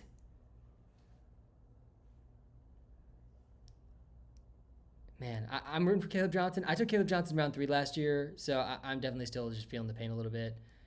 Brandon Ayuk, and did Coach just auto-pick, man? This is not something you'd expect from a 2-time champ here, but just burning his round 8 pick. We're drafting the Packers RB2, maybe at some point this season RB1, and Coach is out here drafting Ayuka the Bazooka, who will probably never play an NFL snap again. Just taking zeros. You got to think he had him queued too. You got to assume Coach had a queue going on with the track record. Seth's about to come, no BS, for his first interview of the night. Seth, man, it's been a fun draft. Yeah, it's been a lot of fun. You can never fully know how it's going to go down. Oh, Obviously, man. still plenty of picks to go. Yeah, I'm going to scoot in here. Let's see what we got. As yeah, well. so much left to go in this draft. That's the part last year when you were reviewing the teams at the beginning. Yeah. I got Parker Washington in round 10. Insane. There's some serious value to be had if you are paying attention to the sleepers. Right. Yeah, and I mean, we're already seeing a pretty big mixed bag, I'd say, Yeah. of how prepared people are for this part of the draft. The sleeper list is not helping you. Yeah, and there's 30 seconds each pick. Yeah. So if you wait to your pick to start thinking about it, It's too late. it's over. You're yeah. cooked. Yeah, you're absolutely cooked. All right, let me pull up Seth's team here. If you guys are watching live on TikTok, by the way, guys, I'm telling you, come to Yeah, the check out the YouTube YouTube. live. Definitely a better viewing experience. Let me pull up Seth's team here. Maybe controversial team, for the chat. but I'm I'm happy with it so far. I gotta be honest. I'm surprised by the Caleb Johnson pick. I could see it, Yeah. but I do think there's some better running backs still available. Let me pull this up. There were definitely a couple people coming up to my pick that I was like, that person I wanted. So that Yeah. was like a little bit tough that I kind of had a couple Yeah. picks in the queue because then they just disappeared and Right. it was So tough. you pushed it at quarterback. Yeah. I pushed it at quarterback as well. I did take Stroud. I was you could hear me in the other room. I did not want you to take CJ Stroud. I was like, my team will be safe. I'll be good. I don't feel safe, to be honest, with Yeah. Stroud, but I definitely think there's at least a ceiling. For sure. I'm getting the upside of pushing it off, at least. But yeah, I think I really wanted Genty, and I also really wanted Jameson Williams. You sniped me with Yeah. both of those. I was definitely disappointed about both. Genty just feels like so safe. Probably going to lead the NFL in touches, Yeah. if I were to guess. Better quarterback play, Pro Bowl center. They brought in Tyler Linderbaum from the Ravens. O-line, it was the biggest coaching upgrade. Oh, huge. Clint Kubiak just led his team to the Super Bowl. You guys saw Ken Walker in But the Super Bowl. it's not even just Clint Kubiak. They're going from Pete Carroll. to Yeah, Clint Kubiak, true. the oldest Yeah. coach in the NFL. Yeah, just bad to one of the best. One of the elite. Yeah. The jump there, I don't think is people just can't fully wrap their head around how big Yeah. of a jump It's a that huge change. might really be. Yeah, so I'm in on the definitely the floor in this league for Genty. I ended up taking Kenneth over Achan. Mm-hmm. I can see that. Just really because of this league, I just care a little bit more about the floor. Yeah. And you I don't think want to there's get like somewhat last. You want to pull ceilings. out the wins, the league median. This league has Yeah. league median. Out of 32 teams, having a good floor can put you in the playoffs. And when you think about the playoff time of year, the Chiefs probably going to be playing for something. The Run the dang Dolphins, ball, yeah. Probably going to be pretty incentivized to lose Yeah. at that point, and they're going to be losing late in games. And if he's banged up, why risk it? Right, exactly, yeah. So that narrative has me a little bit spooked, but at the same time, I think Achane could easily lead the league in yards per carry and still be incredible high receptions for fantasy. But yeah, looking at the rest of the roster here, so you end up getting Deshaun. Yeah, I wanted Shadur? Shadur coming back, but Did he he didn't go? make it all the way back to me. I would have taken him. Declan. Yeah, he's been sniping me. Man. Yeah. Declan's cooking. Yeah, he is cooking. A He little showed bit. up. Yeah, he I definitely. wanted him to take a wide receiver. His wide receivers are very, very risky. Shaheed and Watson. We know he's been struggling with injuries, so there's a real chance that he has a 0 in his lineup at some points this year. Yeah. That's why I went with this build. You don't have to start a quarterback. I've got 2 really safe, high floor running backs. I've got some high scoring wide receivers. I like Cortland Sutton. A lot of people don't. And then 2 tight ends for tight end premium, especially with Kyler. He's coming from Trey McBride, who he didn't really fully unlock because I don't really truly believe in Kyler a ton. But if the tight end is his safety blanket, TJ Hawkinson and Pat Freiermuth, if they each give me 10 points, I think I'm winning most of my matchups with this team. Yeah, definitely. Like the game logs for Freiermuth are way better than you would expect. Yeah, and tight end premium, he's scoring 10 points a week. 10 points a game. Yeah, pretty consistently. And Yeah. I'm definitely rooting for a Darnell Washington role now. Yeah, I like Darnell Washington. He is literally He is the most Steeler on the Steelers. They pass him the ball on a screen, and he's not going for yardage. He's going to punish a defender and take his entire weight and just pummel them into the ground. And it is so much fun watching Darnell Washington play. We got Jalen Tolbert and Tremble coming off the board at this part of the draft. Just a quick shout to the picks being made here so far in round 9. We have a 0, 0, 0, 0, probably like a few points a game. 0, Maybe. but maybe starting, but also probably 0. Maybe the best receiver, but also probably 0, 0.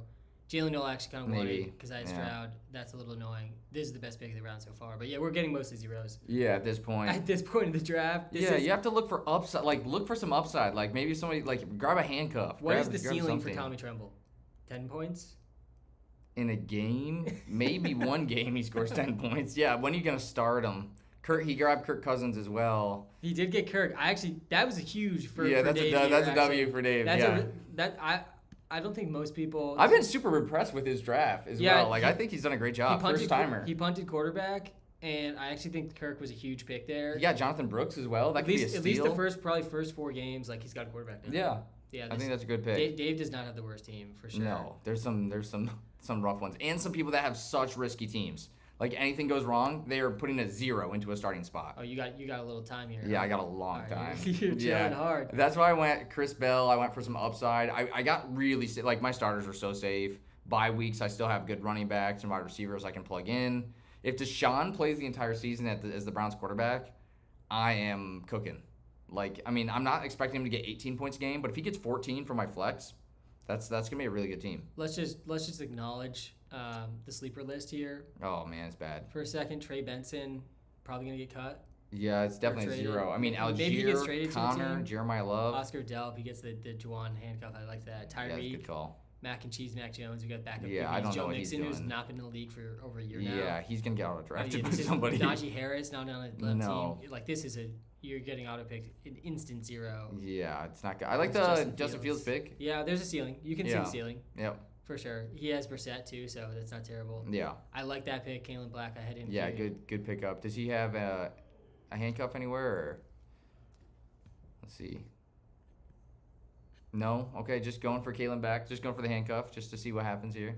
I think Jordan James got hurt. I think he broke his ribs, fractured his ribs, in the first day of practice somehow. How does that happen? 49ers? In the first week of practice? Yeah. How do you have players breaking their ribs? It's practice. I don't know. You're on the same team. So not everyone's even running pads yet. Yeah, absolutely insane. Maybe they should be wearing pads. The 49ers, they have some of the worst injury luck. It can't just be bad chance. Whatever's happening there, they need to change the water or something. Yeah.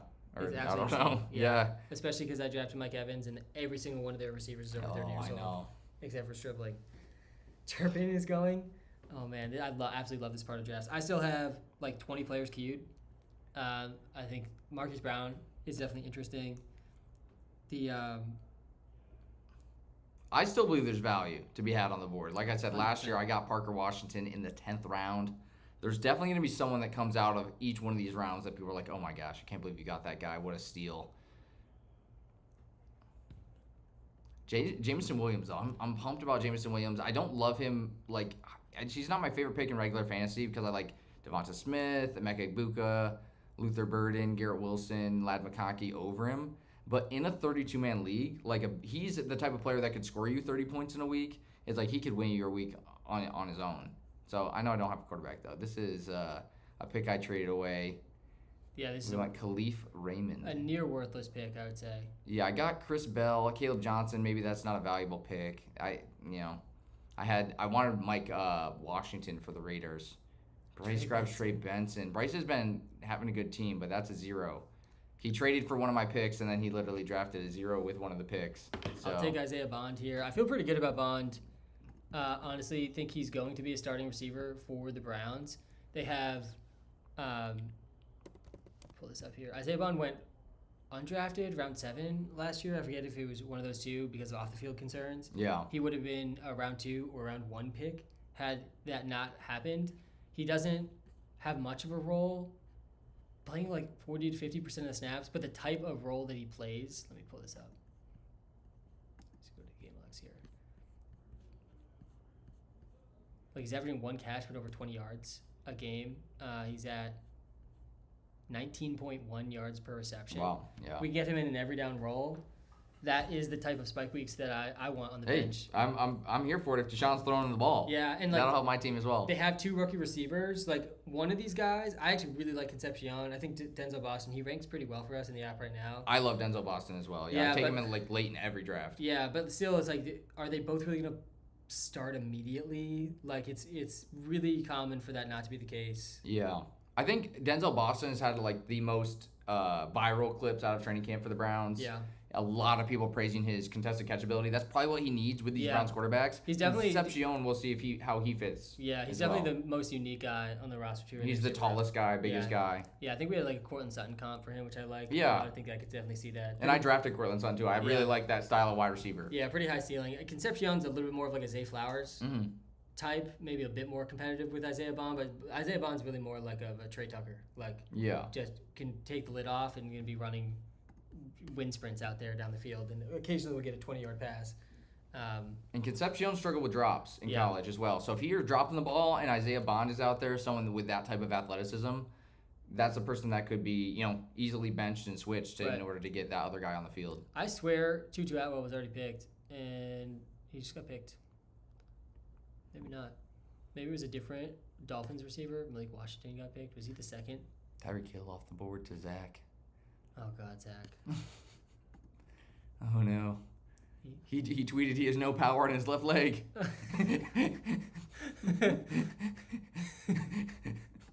A right leg only Tyreek going in round 9. He's a vibes guy. He's a DJ now. Zach, just to make sure you're aware, there's still 3 picks. there's still some players with 2 legs on the board, but Devin Neal, I kind of like that. I can't laugh too hard because I draft way too many Tyreek best ball teams. Like I have him as well. 2 months ago. You convinced me. I have Tyreek Hill in my best ball as well. Yeah, in a managed league, I think it might be even more tough to sit on him for this long. I'm curious to see this list. That'll be a clip at the end of the year if he comes back and plays. It'd be like, oh my gosh. For sure. Yeah, I definitely could see that. Elijah Higgins is going. I like the tight end run. I think there's this is like people thinking about like the next level. Right. Is like they're like, okay, I gotta scoop up tight ends because if someone's gonna have value this late, it's probably gonna be a tight end. I think that's the right thinking. Yeah, I would agree with that. There goes Ollie Gordon. I think that's a good pick. Yeah.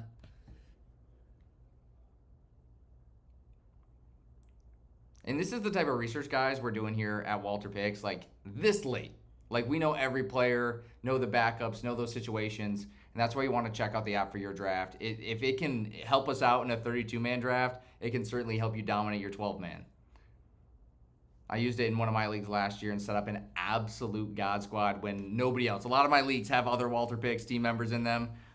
playing in a league with no other WalterPicks team members is a cheat code. It feels like playing with the weights off. Yeah, A little bit. it's to like, be oh, my honest. guy's here. My guy's here in the next Yeah. round. My guy's here in the next I round. love that my first couple drafts are with everyone on WalterPicks, and Yeah. I get into a normal draft, I'm like, oh my god. Yeah, free. Yeah, it's like you're drafting by yourself. There goes Kendrick Bourne. I actually liked him. I had him queued up for later. I like Brandon Thompson too. I would have taken him to get the Trey Harris handcuff a little bit there too, but I'll take a different Charger here. They signed David Njoku this offseason, but they also signed a Charlie Kolar, who has gotten some hype this offseason. I think the Chargers could play a lot of tight ends. He's more of a blocker. He had one game over 10 points, but he was playing on the Ravens behind Likely and Yeah. behind Andrews. Two very capable tight Now he ends. steps up with a new offensive coordinator, kind of an uncertain, ambiguous tight end room. Gadsden definitely the highest ceiling, and Joku's probably washed, in my opinion, but they did sign him as a free agent as well. I could see some usable weeks there.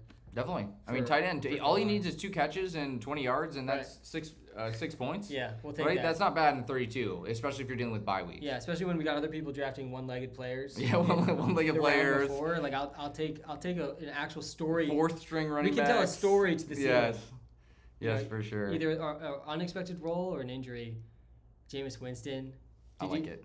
Yeah, I mean he's battling back from this Pearsall pick. And who does he have up at the top there? Is that Jackson Dart? It's dark. He Yeah, started I like extremely. I loved the first 3 picks. Yeah, I love Swift. I was This was- almost mad I took a second running back because I wanted Swift. Yeah, this was one of the best starts. I like. Yeah. I don't hate Hubbard either. I think Diggs will end up being Commander? back, and yeah, if he goes to the Commanders, I Steal. think Commanders or Ravens. Yeah. One of those 2 spots, you probably would have gone before this in this Yeah, draft. for Like, sure. almost definitely.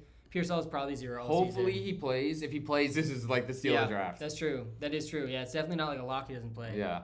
But yeah, because of the timing of this draft, he's being drafted as if like he's like definitely not playing. I definitely wasn't never going to draft No, him. I wasn't either. There's just too high of a risk of 0 for this. But league. Winston is a steal because Yeah. he has Dart, and Dart is likely to miss a couple games. So that definitely like rounded out his team really well. Yeah, the fact that he just got snagged Winston as the handcuff. Mhm. Yeah, definitely handcuffing the QBs is pretty wise in this league because you can really get boxed out. Yeah, and if you spend any fab, you're never getting anybody. Like Yeah. it's a real problem. But yeah, the fact that the waiver wire is Yeah. not a thing in this You league. can't count on it. It- This is we're on the waiver wire right now. Yeah, this This is your waiver wire. we're gonna be battling over Tyreek on waivers. We got Joe Mixon off the board. Oh god, Yeah, not good. we've had a few auto picks. This is not a good team. Yeah. Good start. Good start. Really Double risky, bills not though. gonna be consistent here. He also has James James Cook, Cook. yeah, and then Xavier Worthy not going to be Yeah, consistent. not- I actually think he's being a bit underrated at this point. Yeah. With where he's going. Could be value. Like, all Brissett could of- be value. The risk is kind of priced in. It Mhm. feels like this is pick 150. Yeah. I mean, this is really That's not late. bad. Yeah, Colby Parkinson is Maybe. he's among 4 tight ends, 4 straight zeros. Yeah, 4 straight zeros. That's not ideal. I'm just gonna say this, not ideal. But yeah, there is. I could see a role for Mooney, but everyone else there is for sure 0.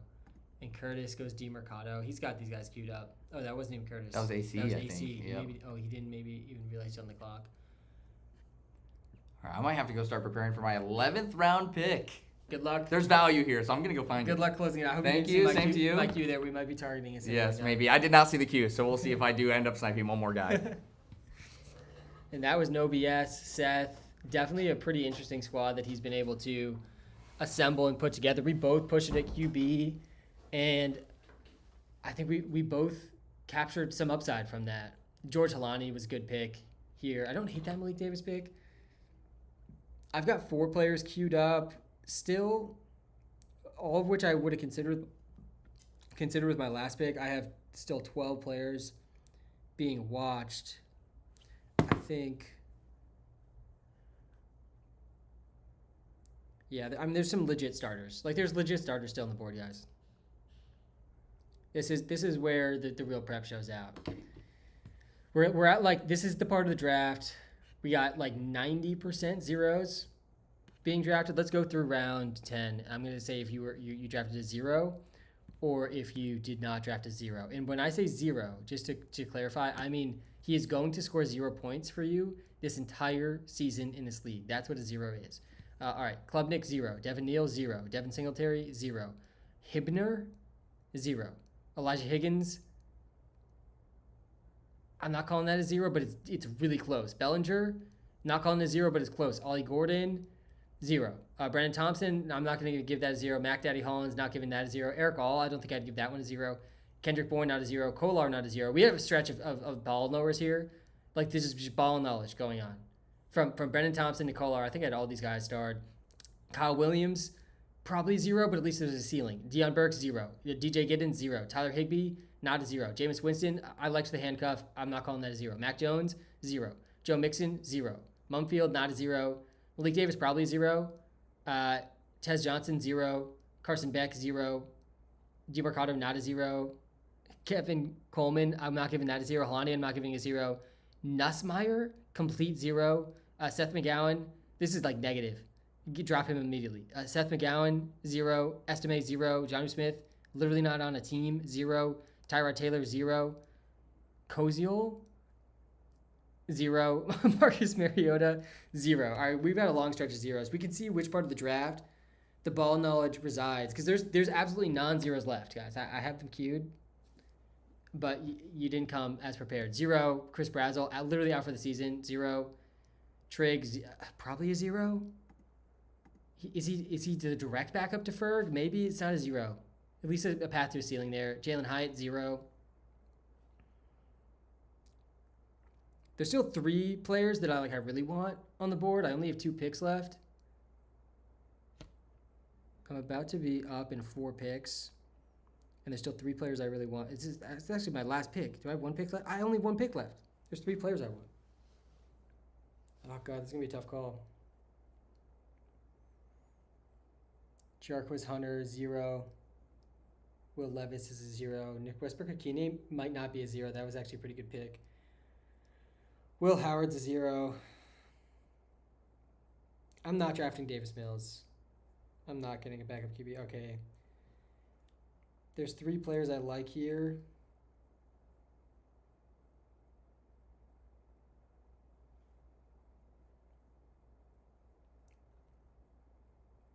Oh, it's a tough call. One of these guys is in the deep sleepers in the draft guide in the WalterPicks app. The other one is going to be added soon.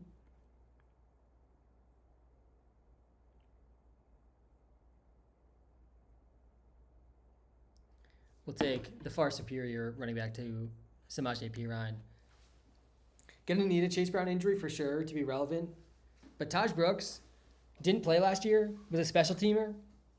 Running back coach Taj Brooks in college. Still think there's a real talent profile with Taj Brooks.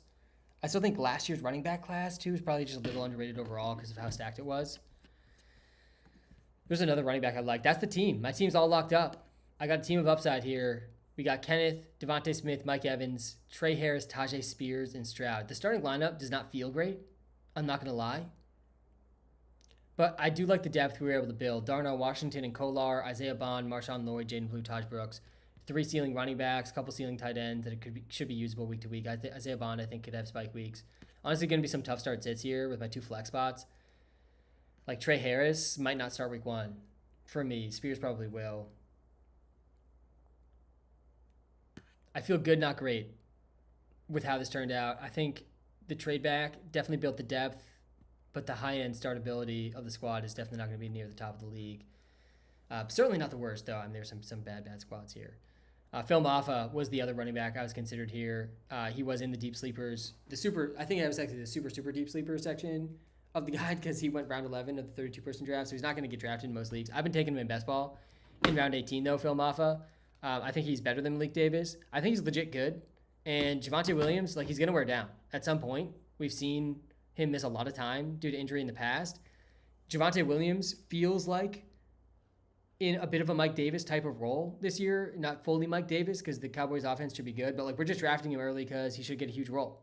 Not because he's really good or really efficient. It's just a bankable role. And those are the really dangerous picks oftentimes in fantasy. But yeah, if Javonte misses time, like Phil Maffa, probably top 12 running back in fantasy. I think similar thing with Taj Brooks. Chase Brown misses time. Could definitely be top 12 running back in fantasy. Like Samaje Perine is going to beat him out. I think Perine will still play, but to me the ceiling for Brooks is way higher. Roman Wilson, I still had queued. I think that's a pretty good pick. Definitely could be a starter for the Steelers. Some really positive reports about him recently. Bryce Lance might not be a 0. All these other guys are 0s. Musgrave's probably a 0. Savion Williams is fun, but 0. Riley Leonard is 0. Daniel Jones coming off the Achilles, though. Spencer Rattler. Oh, my goodness. Guys, shout out to anyone who tuned into this entire draft. If you guys are still like locked into this draft, a 32-person draft, what's your first pick? Yeah, let me pull up my team here. If you're watching live on TikTok, let me pull up the team. If you're watching live on YouTube too, if you're watching live on TikTok, come to the YouTube live because it is a better viewing experience over on YouTube. This is No BS's team. You got Genty, J-Mo, Javante, Colton Sutton, Hawkinson, Frymuth and Deshaun, Caleb Johnson, Chris Bell, Riley Leonard. I got Kenneth, Devontae Smith, Mike Evans, Tajay Spears, Trey Harris, CJ Stroud. Oh, gosh. You never feel great about your team in this league. I was between Tajay Spears and Chris Rodriguez, but I'm splitting hairs probably between those two. I feel really good about the depth. I had a feeling going in, like this is where I was going to be able to win. This draft is the depth I was able to draft. One of these running backs, Lloyd, Lou, Taj Brooks, I think like could really, really end up panning out. And similar with the tight ends in Kolar and Darnell Washington. Isaiah Bond's probably going to need things to break pretty right, given the quarterback situation, but I could see it. The best team. Yeah, let me pull up Dean's squad. I think Dean's team is going to be almost impossible to match here. Let me pull his team up. He goes ETN, Myers, McBride, Ferg, Downs, Stafford. It is a two points per reception league for tight ends. The bench is abysmal. So we got some hope. I mean, the league's got hope, guys, because Dean did fumble the bag pretty bad here. He gets Stafford's backup. Sure, Ty Simpson's not good, though. It like definitely won't be good if he's forced to play this year. So like this team, if Stafford goes down, is completely cooked. And also, if Travis Etienne goes down, this team is absolutely cooked. Literally not another running back on the team. Like just a straight 0 for Dean. Surprised there ain't no Xavier Thomas love. Xavier Thomas, the other guy I had queued. I'm also surprised. Has anyone taken him? Has anyone taken Xavier Thomas? He just went. End of round 11. This is an absolute snipe. Absolute snipe here from Eli, Nagel. I was definitely considering Xavier Thomas against Taj Brooks there at the end. I just think I can see the story for Taj Brooks a little bit cleaner, just injury-wise, you know, getting the role. Let me go to David. Go to Nagel here.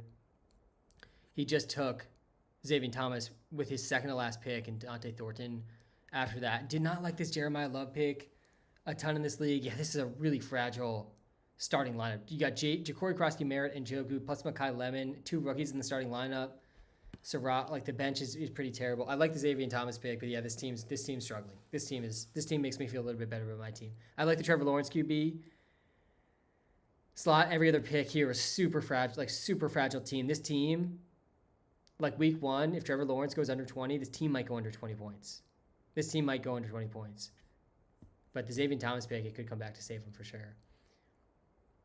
Taylon Green for Trevor. Get Taylon Green. Taylon Green has got to start some games, man, for the Browns or we riot. John Mechie, this was a good pick. Sam kind of cooked. I'm not going to lie. Sam kind of cooked. Let me pull up Sam's team here.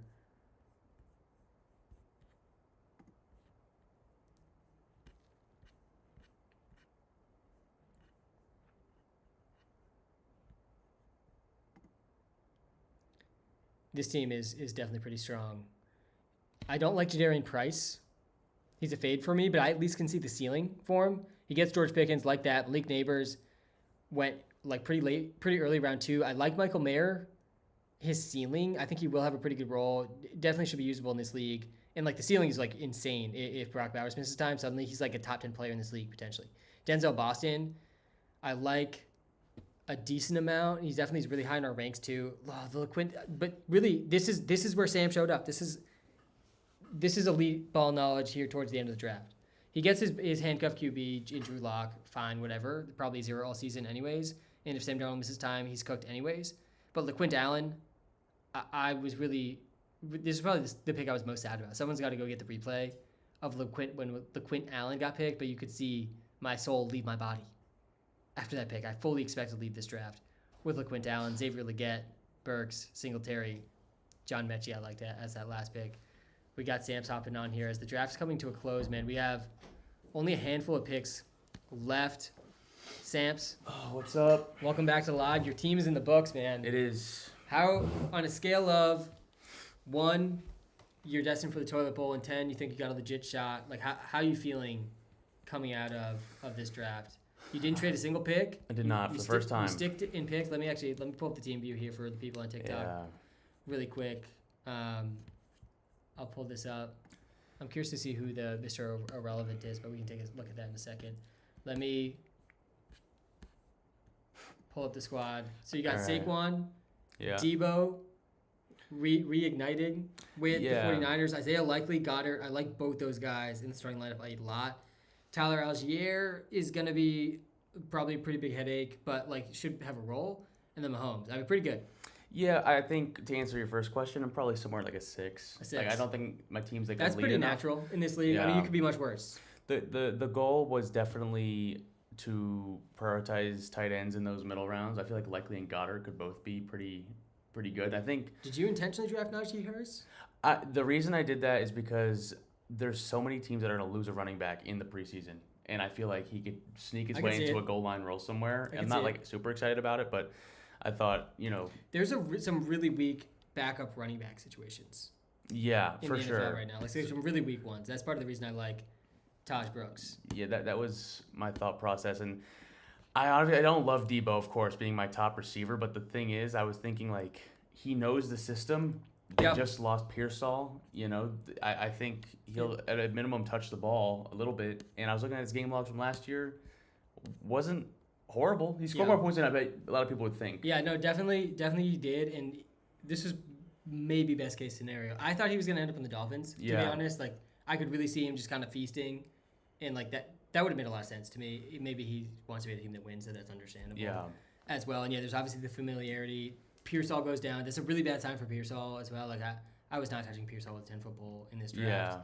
with everything that's No, he's gone not down. playing this year, I don't think. Yeah, it's going to be tough. And it's going to be tough for Shea to rebound, I think, from that pick. He definitely could end up being really good if he ends up playing through the injury and is able to play most games. Yeah. But yeah, it seems like probably under 10% chance he plays. Yeah, a pretty annoying thing that happened was like with a lot of the auto picks were like taking handcuffs and stuff. So Right. like I wanted Justin Fields pretty bad, but then I think he got auto picked. So like Yeah. off the trade with him or something. I wasn't like I mean it's whatever. You're drafting guys to not get hurt anyways. So it's like what are you gonna do? That's right. And I honestly think having Saquon Unknown players getting. that's crazy. That's crazy. But Oh, man. having Saquon and Dallas Goedert on the same team, they eat the same bye week. We just punt that week hypothetically. Yeah. And they both are like top tier red zone guys for the Eagles. Like if they score a touchdown, it's not Jalen Hurts. It's gonna be one of those two guys, in my opinion. Yeah. So I was pretty excited about that. I think Goddard and Likely could do really well for me. And I think they're going to absolutely smash Yeah. for you, to be honest. Both those tight ends I like a lot, and think in this format, like you should expect 20 points most I weeks hope from, so. from both of them. yeah, Yeah, and that definitely will be pretty huge. I want some feedback on how my squad turned Sure. out overall. We got Kenneth and Devontae Smith. I pushed tight end. oh, we're getting the Oh, draft no. report. The draft report is not prepared for this. for this 32. It's gonna explode. It's gonna say take too long. draft grade what? Let's see if I can even get in now to show the squad. It's okay. I can pull it up here and see. Yeah, let's take a look. Let's pull it up here. I think who is Mr. Irrelevant really quick? Let's take a look. AJ Dillon. Wow. Wow, that is a great Friend of homage. WalterPicks. Friend of WalterPicks for man. sure. What a great What a last pick by beast. Bweddy. Bweddy kind of cooked on honestly in this draft. I want to pull up his squad. I in a think second, there's too. a few guys that shocked some people with how good they did. I think. Yeah, I think so too. All right, here's how my team turned out. So I Yeah. started with Kenneth and Devontae Oh, Smith. sorry.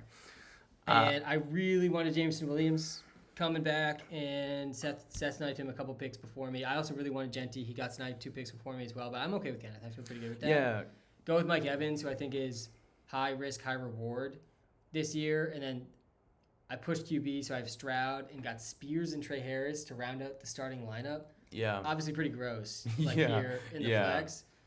Don't feel amazing about this. If one of these guys works out, I think this team can be fine. But I do feel pretty good about the depth that I accumulated here down the stretch. It was where I thought I was going to be able to try to get an edge Yeah. in this league. I'd say I'm feeling like a 4 or 5 out of 10 Yeah. is probably where I'm Yeah, at. I mean, it's that middle range, I think, for a lot of people. I think the thing I noticed when you showed it is just like it's the Spears and Harris thing. I think Right. Trey Harris is a good pick, but I'm not sure I'm super amped to start him every single week. I feel like Right. he plays similarly to Quentin Johnston in a way, Yeah. but I think there's a better chance than the ADPs are suggesting that he could just be better than Quentin Johnson. yeah, that's true. And if that happened, like He might be where did Quentin Johnson get picked? pretty high. He got picked in the 4th round by Dave. Yeah, he goes here in the 4th, and I got Trey Harris. Jonathan Brooks in the 5th was a really good pick by Dave as well. I thought he was one of the teams that did better than I think people were giving him credit for. Yeah. I got Trey Harris in the 7th, and Quentin Johnson in the 4th. So like if this gap, if I'm right, this gap is actually like pretty close. Yeah. Then it could work out. Spears is not going to be great though. I'm fully out on Nick Singleton. I think Nick Okay. Singleton is going to be a punt returner Okay. and literally won't play like basically at all. Yeah. There were some guys in the later rounds I thought were interesting. I think Darnell Washington was a good pick. I think as a world he could be the tight end 1 for Mike McCarthy for the Steelers on your bench there. Let's see if we can get this loaded. Yeah.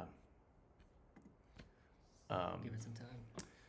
I thought he was claimed as a 0 when you were looking at the pick, but 2 years ago the Bengals drafted Eric All at tight end. I can see it. And he I think I said got at least a ceiling though. seriously injured, Yeah. and then within the last week it's training camps or whatever. But they were saying I like saw Joe Burrow some- himself said like saw some positive he's gonna be buzz. huge for us. So Yeah. that could be something to look back on. Gesicki's obviously up there at this point in age. And Like, he's also just not that good. He's not getting better. Yeah. Yeah. So we saw probably his ceiling of what this season could be last year. it was a lot of fun, and we were talking about it with some of the guys. I think it's the quickest it's ever gone.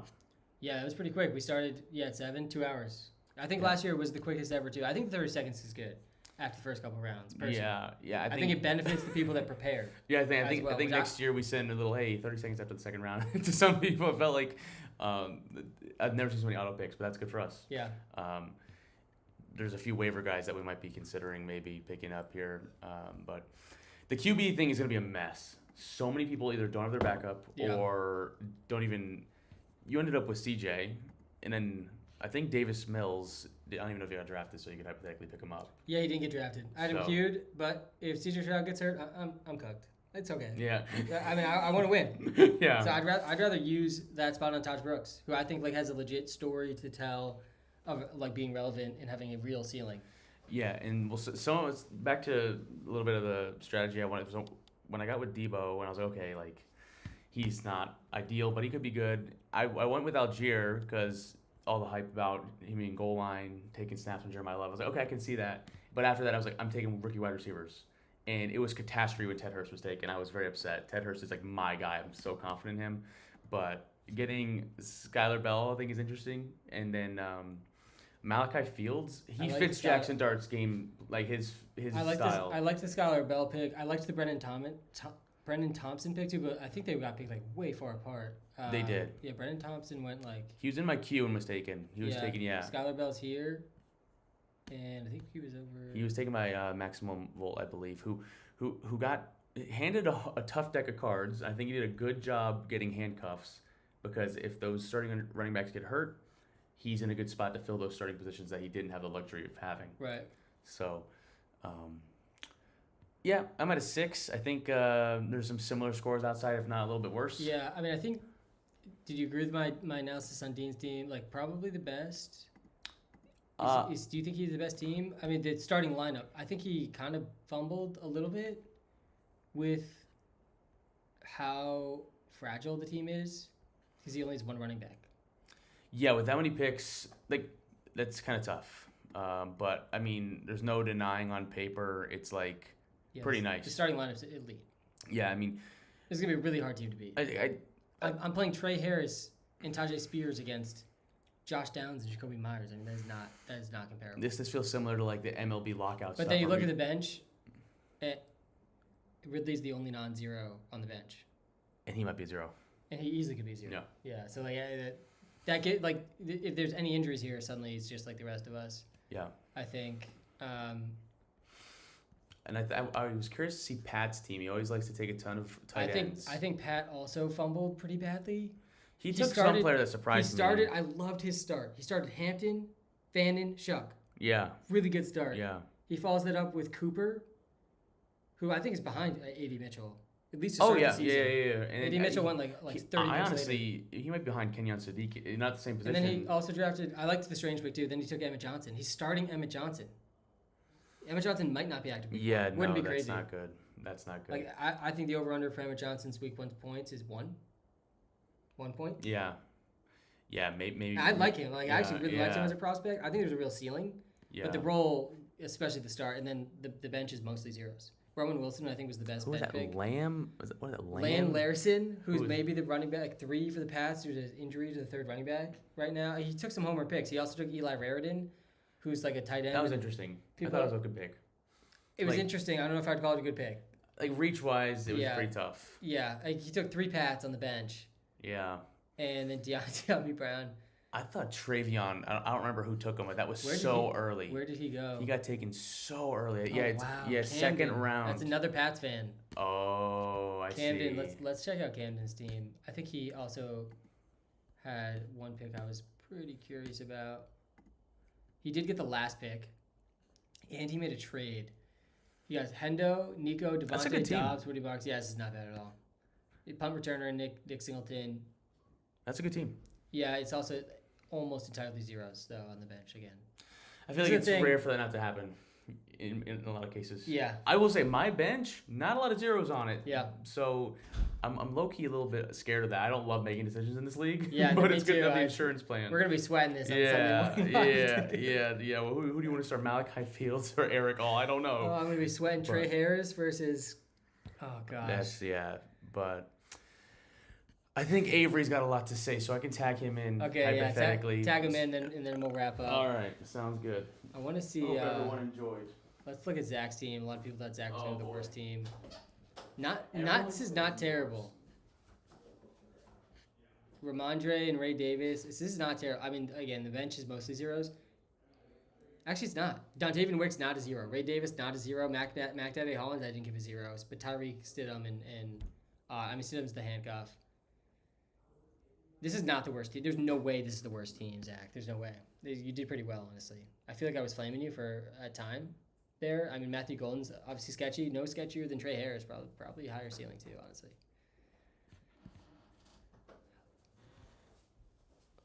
Avery. We're back. Avery, former winner of the league. One of them. 3 years ago? 4? Yeah, I think it was 3. 3 years ago. It's been a while. Yeah, but It's hard to climb back up. it's never too late to win It's- another league. It is never too late. And I asked Samps the same question. I'm going to ask you really quick as we look at the roster here. Scale of 1 to 10. 1 being I'm pretty worried about coming in last after this draft, and 10 being like I should be the favorite to win the league. I think I'm going to win. Where are you at Okay. right now? I'm definitely not worried about losing the league. I've seen some pretty atrocious teams. I wouldn't say I have a super good chance. You look at my wide receivers, my team in general, I could absolutely win the league if it works out, but I could absolutely lose it. If Devon Achane gets injured and Rome and Marvin Harrison Jr. as my top 2 wide receivers, if they aren't good, like at all, I could absolutely be screwed. This is a really fragile squad. Extremely fragile. You squad. have Achane, who I think the Dolphins are the lowest win total in the league, Definitely do. which is like to me just a little bit concerning. And they weren't good last year, but they won 7 games. Like they weren't the worst team in the league.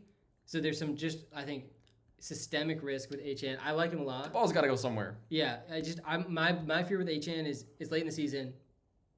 That is true. And they have nothing to play for, and they're down by 30 points, and it's the second half. But It's guess like, what? You can trade in this league, You so can I have trade in this no league. worries about that. That is true. You're starting Sharp, who's ahead of schedule, but probably not actually going to be like in a real. I don't think he's going to get more than 1 point in the first 3 weeks of the season. Absolutely not. I don't think That's he's not going to happen. Yeah, I don't think he's going to. It's like he's in the starting lineup now. You're going to have to toss in Knox or Katron. Yeah, I got I like Yoshivas in the roster right now. Yeah, I did like the Kendrick Bourne pick as well. I thought that was a strong pick. He was definitely on my watch Deserved. list. He's got the connection from the Patriots days He does. with Jacoby Brissett. We saw him like kind of flash last year with Mac Daddy Mac Jones. We did. So I could see it. The only issue is that I don't have Mac Jones. So if a WalterPicks creator is out there holding my fragile prince Mac Jones in their roster right now, I absolutely need that. Yeah. We will talk later. Yeah, that is definitely a little scary for sure. I liked the Rome pick. I mean, definitely a little risky with the foot stuff, but Yeah. I think it's getting a little overblown, to be honest. It seems like something he's going to be playing through, and he's fine. If he does happen to just be good and everybody was overreacting to the foot injury and everything, the value that I got him at, I believe in round 3 or 4, I think it was round 3, like, it was pretty decent. Yeah. Like, all things considered, it's pretty decent. And over the week, I've been talking myself out of Luther Burden at the cost he's going in drafts, and I feel like Rome is getting a little disrespected at that point. Yeah.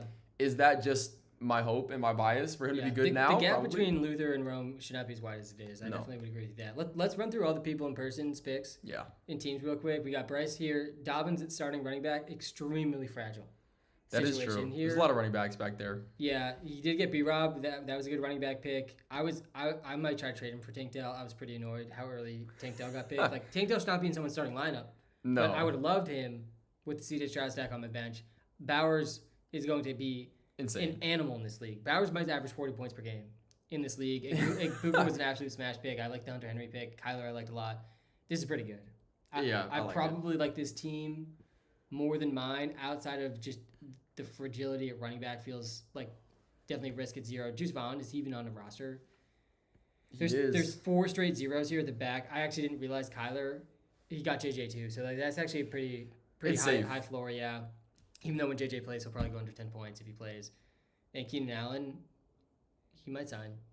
Might is a big word. Yeah. It's very possible. He hasn't retired. He did get a lot of targets last year, but still didn't really do much. So yeah, I don't feel great about him. I'd give Bryce probably He's one of the better teams. I'd probably give him a 6. I'd probably rate him 6 on that scale of 1 to 10. Like I'd lean more towards chance to win than So what are you giving me? to lose. You said you gave yourself a 6, right? No, I would give myself like there's some pretty unfair teams. I would give myself like a 6.8. Yeah, I'd probably have you a 4. Let's go. 4? 4 is insane. I think you have a player who's not playing the first month in your starting lineup. No, I don't. We got Yoshibots. We got Dawson Knox. They're averaging 6 points projected. I'm okay with that. Yeah, I think that's a 4. All right, bro. All right. Let's look at the intern quick. David. I thought David actually pieced it together pretty well here. He cooked. The best pick that he had was Kirk Cousins because he didn't get a quarterback. Like he punted quarterback later than literally everyone else. And then he got a starting quarterback for the first month of the season at least. Yeah, that is pretty strong. It's pretty huge. Like his starting lineup's definitely going to look better than mine, I think. There was a couple of teams that just didn't take quarterbacks for a long time, which kind of surprised me. Seth is one of them. Definitely, I don't think it was a horrible strat. We'll see how it plays out. We'll see how long Kirk really starts. I think Kirk has a legit chance to start the whole season. If he does, this is a really not the good consensus. squad. Like most people think by the second half, it's going to be the first overall pick in Mendoza. Usually how it goes is the teams say one thing, but then eventually these guys got to play. Like you spent the first overall pick on him. He's the future of the franchise. And if Kirk's not playing well, which is very, very possible, like Mendoza's going to get in. We've seen this like so many times. Drake May, right? When he started, it was, oh no, Brissett is going to true. start a QB. We're going to let May, but he was week 5. May was starting. Yeah, I think there's tons of other examples too, but we also have the Jordan Love example that is everyone tries to mimic. Of you let him actually sit the whole first year, and then it ends up working out pretty well. But I liked the Stribling pick too with the Pearsall stuff going on. I am so mad that you took Mike Evans from me. He was in my grasp. I made my confession out there. I was going at it for sure. But, oh man, yeah, I definitely feel a little bit better about him than Adunze, but we can talk. Avery, we can talk trades. all right. There's definitely some room to negotiate here. I think that is really funny. But yeah, I do like this squad here from Dave. For as long as Kirk Cousins starts, Dave's got a shot to beat. Keep in mind, this is his first year drafting in the league too. Yeah, no, and he did pretty good. Yeah, he definitely surprised me. I think he surprised a lot of people. I think as the intern, you come in as the underdog, and I think clearly he was more prepared than people expected. All right, let's take a look at Nick's team here. Scat and Amon Ra, Jordan Addison, Shig, Kamani Vidal, and Baker. Obviously, the Kamani Vidal, that's probably 0 in the lineup. Yeah. Outside of that, it's really strong. And did he piece anything together? Really not a ton. Marvin Mims is probably not going to have much of a role with Waddle now. Marvin Mims already talking about like his next team in interviews of like. I did not see that. Yeah, people are like he's pretty frustrated that he is wide receiver 5, and then Justin Jolly. That's a good pick. I think we went to Ryan or a couple picks before Ryan's. Yeah, I could. Oh, yeah. Evan Ingram. Yeah, Evan Ingram is definitely not great. So I could see Justin Jolly getting a role eventually. Kevin Coleman has a path to a role. Brandon Allen, Brandon Allen's still only like 22 years old somehow. He's like he was one of the youngest running backs to ever enter the league. He definitely can get a chance though, because in his rookie year, like he was taking a lot of goal line snaps. So I don't think that's a terrible pick. Just needs one of these pieces to fill out the flex, and this could be a really, really strong team. All right, let's keep going here to AC's squad. He definitely had an auto pick in here, I think he had a few. So Brees, Alec Pierce, Kittle, Gadsden, Malik. This is not bad. I honestly thought this was going to be way worse from the auto picks. Malik Washington is probably their number one wide receiver for whatever that counts for. Yeah, for now. For the Dolphins, Wait, it's HN, actually. Yeah, HN and Dolch. HN and Dolch are going to probably lead the team in targets, but True. Malik Washington for the wide receiver room is probably the best bet to lead in targets. You got 2 high ceiling tight ends. I got Kolar, who I kind of liked as a sleeper to come out of this Chargers tight end room for this league at least. Yeah, I like the starting lineup a lot, honestly. Troy Franklin, not a bad first bench player. DeMarcado's going to have a role. Tyquan Thornton, Thornton's a decent pick. He's not that different than Trey Harris, if we're being honest. I think he's going to get some targets. He's not going to be like a high upside league winner, but he's going to get you some He's basically Isaiah Bond, but he gets to play with Pat Mahomes. Pretty much. Yeah, that's basically it. Yeah. So this is way better than I expected from. I feel like I recall him auto picking. I don't really see the auto picks here though, to be honest. Like this is pretty strong. I think Gadsden was the auto pick, but I think that was like a good pick at that time.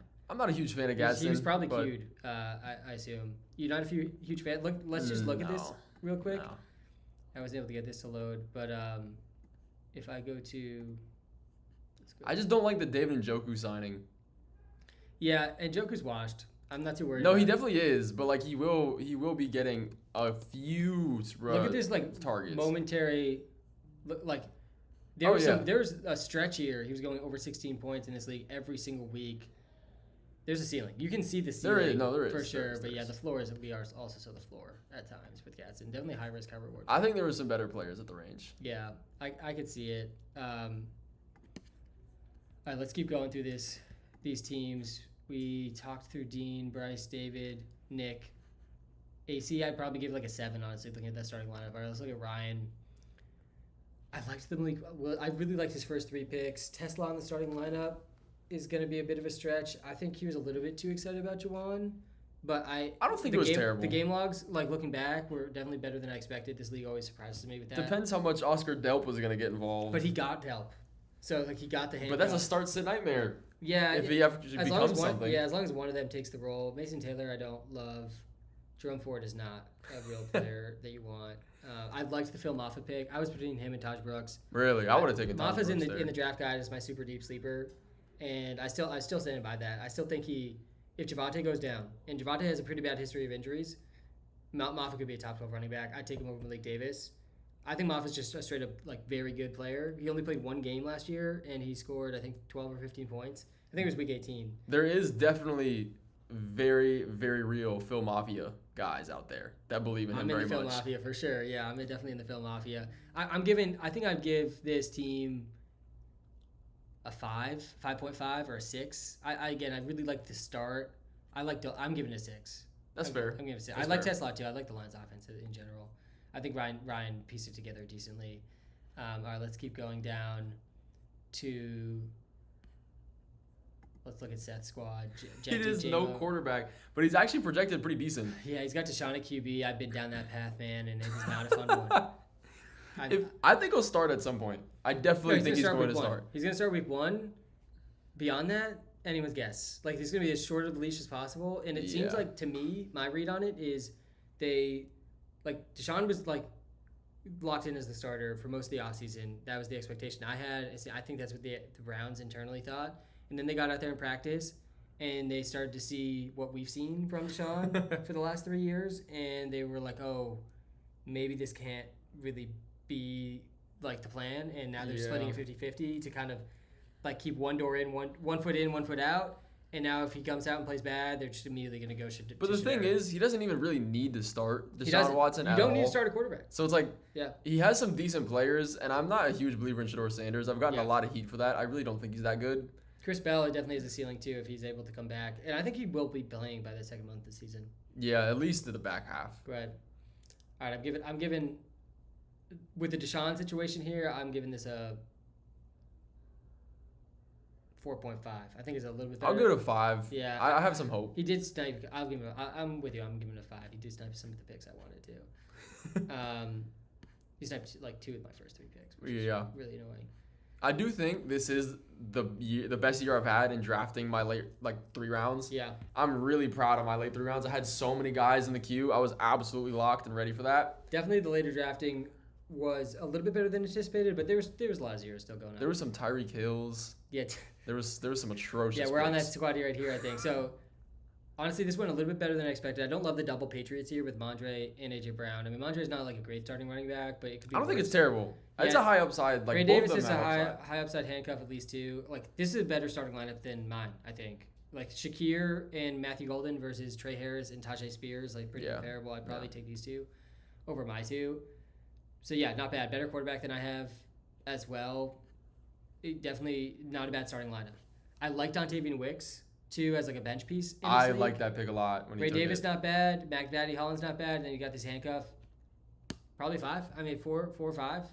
I go to probably- 5.3. Yeah, honestly, probably 5. Especially based on the starting lineup. This team's better than mine. Zach did not have the worst draft. You didn't have the worst draft? Zach did not have the worst draft. No, he was really down on himself, Zach. Zach, if you're watching this, man, you didn't do terrible. We looked at AC, didn't we? Yeah, we already looked at AC. Yeah, we did. Let's look at Sam. Yeah, this draft was a really interesting one. I'm not in on Price, but I can at least see the ceiling for Price. He goes Neighbors, takes the risk there, which obviously like this is a sick duo here. The in this thing league. with Jadarian Price is that I have Charbonnet, someone else has George Halani, and I'm sure somebody else has Emmanuel Wilson. Like the backfield is everywhere. Yeah, I was saying this on the live too. Like Kenneth Walker was not someone you wanted in fantasy last year. Yeah, he did split a He was lot. incredibly inconsistent. Had like long stretches where he was going under 10 points most weeks. It was a nightmare because it was a full on committee. They did change offensive coordinator. Yeah, different offensive coordinator is true, but same head coach, and there's no way Jadarian Price is better than Kenneth Walker. Like there's just no way. I can get behind that. So I can get behind that. to me, it's just a clear fade. It's gonna be so hard for him to be better than what Kenneth was, even with Sharp out. Like they're gonna be in a committee. Kalani's gonna play, and then Wilson's probably gonna play. Yeah. But he is a bit of a mystery box because he played with Jeremiah Love. So like, I think he can be decent. yeah, It's I put a lot of stock in like the production metrics from college, and like he didn't produce amazing just because he was with an elite player. So I could see it. LaQuint Allen. that was your guy. My soul left my body with this pick, man. I can't believe I don't have him on the squad. I think that pick alone makes me want to give him a 6. But there's some risk here in the starting lineup with these Michael Mayer and Denzel Boston. I did like the Michael Mayer pick, but it was really early.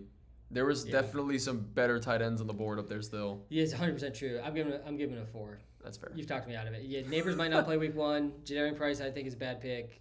And yeah, he took I liked Mayer. I had him queued too, but definitely picked him too early. And Denzel Boston in the starting lineup is That's so scary. It's pretty sketch, yeah. So Avery, you talked me down to a 4 there. My fault. Sorry, Sam. Sorry, Sam. Declan, let's just talk about Declan real quick because I think he really cooked. He has Shadur on the bench. Pretty good trade value. That definitely bothered Seth. Mm-hmm. Stowers is not someone you're going to want to start right away. I did not like the Stowers pick at all. Yeah. Like, I understand the 2-point per reception for tight ends. And he had Jalen Hurts too. He wanted the stack. Like, if Eli Stowers plays in the slot a little bit, I could understand it. But everything I've seen is saying that he's just not doing much in camp. I was a big Eli Stowers fan coming into the draft. Yeah. But I don't know how I feel about it right now. It's kind of scaring me if he's in the starting lineup. Let's look at Trevor's team. Well, he went running back. Trevor heavy. cooked. He got Dowdle and Warren. Trevor cooked. And Rodriguez and Keaton Mitchell, Drake London and Herb. Yeah, That's a really good It was really strong. team. I was between Rodriguez and Spears, and I ended up going Spears because this is PPR. Mm-hmm. And honestly, I like the Rodriguez pick. Yeah, I got a lot of exposure to Rodriguez already in best ball too. I think in a managed league, I prefer Spears like a little bit more, but They're both good. the bench here is okay. Yeah, it's not terrible. He got the Herbert backup. I like the Taylor Green pick. he's the real ceiling quarterback on the Browns that nobody's really paying attention to. But if he starts, he's probably going to go over 20 fantasy points. Yeah, probably 6. He definitely had a CSV file that he didn't share with everybody. I fully believe That that. would be on brand for data.walterpicks. I do think that this team, to me, like almost no chance at last, but not like the best chance at first. Like all 4 of these running backs, like really, really smashing seems a little unlikely. But I think having 4 running backs in the spike weeks, they'll be able to produce. Like, will definitely avoid last. Yeah. Kind of an interesting roster build there. But we still have an entire training camp and preseason ahead of us. Somebody's team is going to get cooked and put in the dumpster. Someone's going to tear an ACL. Somebody's quarterback is going to quit playing football, and you're just going to cry in a corner. It's going to happen to somebody, I promise. I think, Avery, there's no more natural place to stop the live than right there on that line. Yep. Everyone, thank you so much for tuning in. This is always one of the most fun live streams of the year. We will be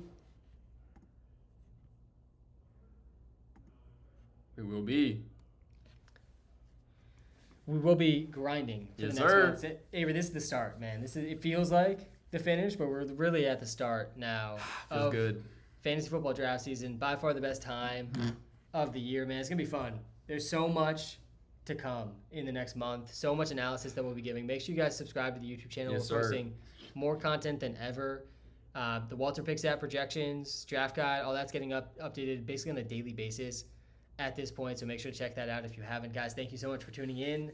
Time is the most valuable thing we have. Thanks for Yes. spending some time with us tonight, and we will be back live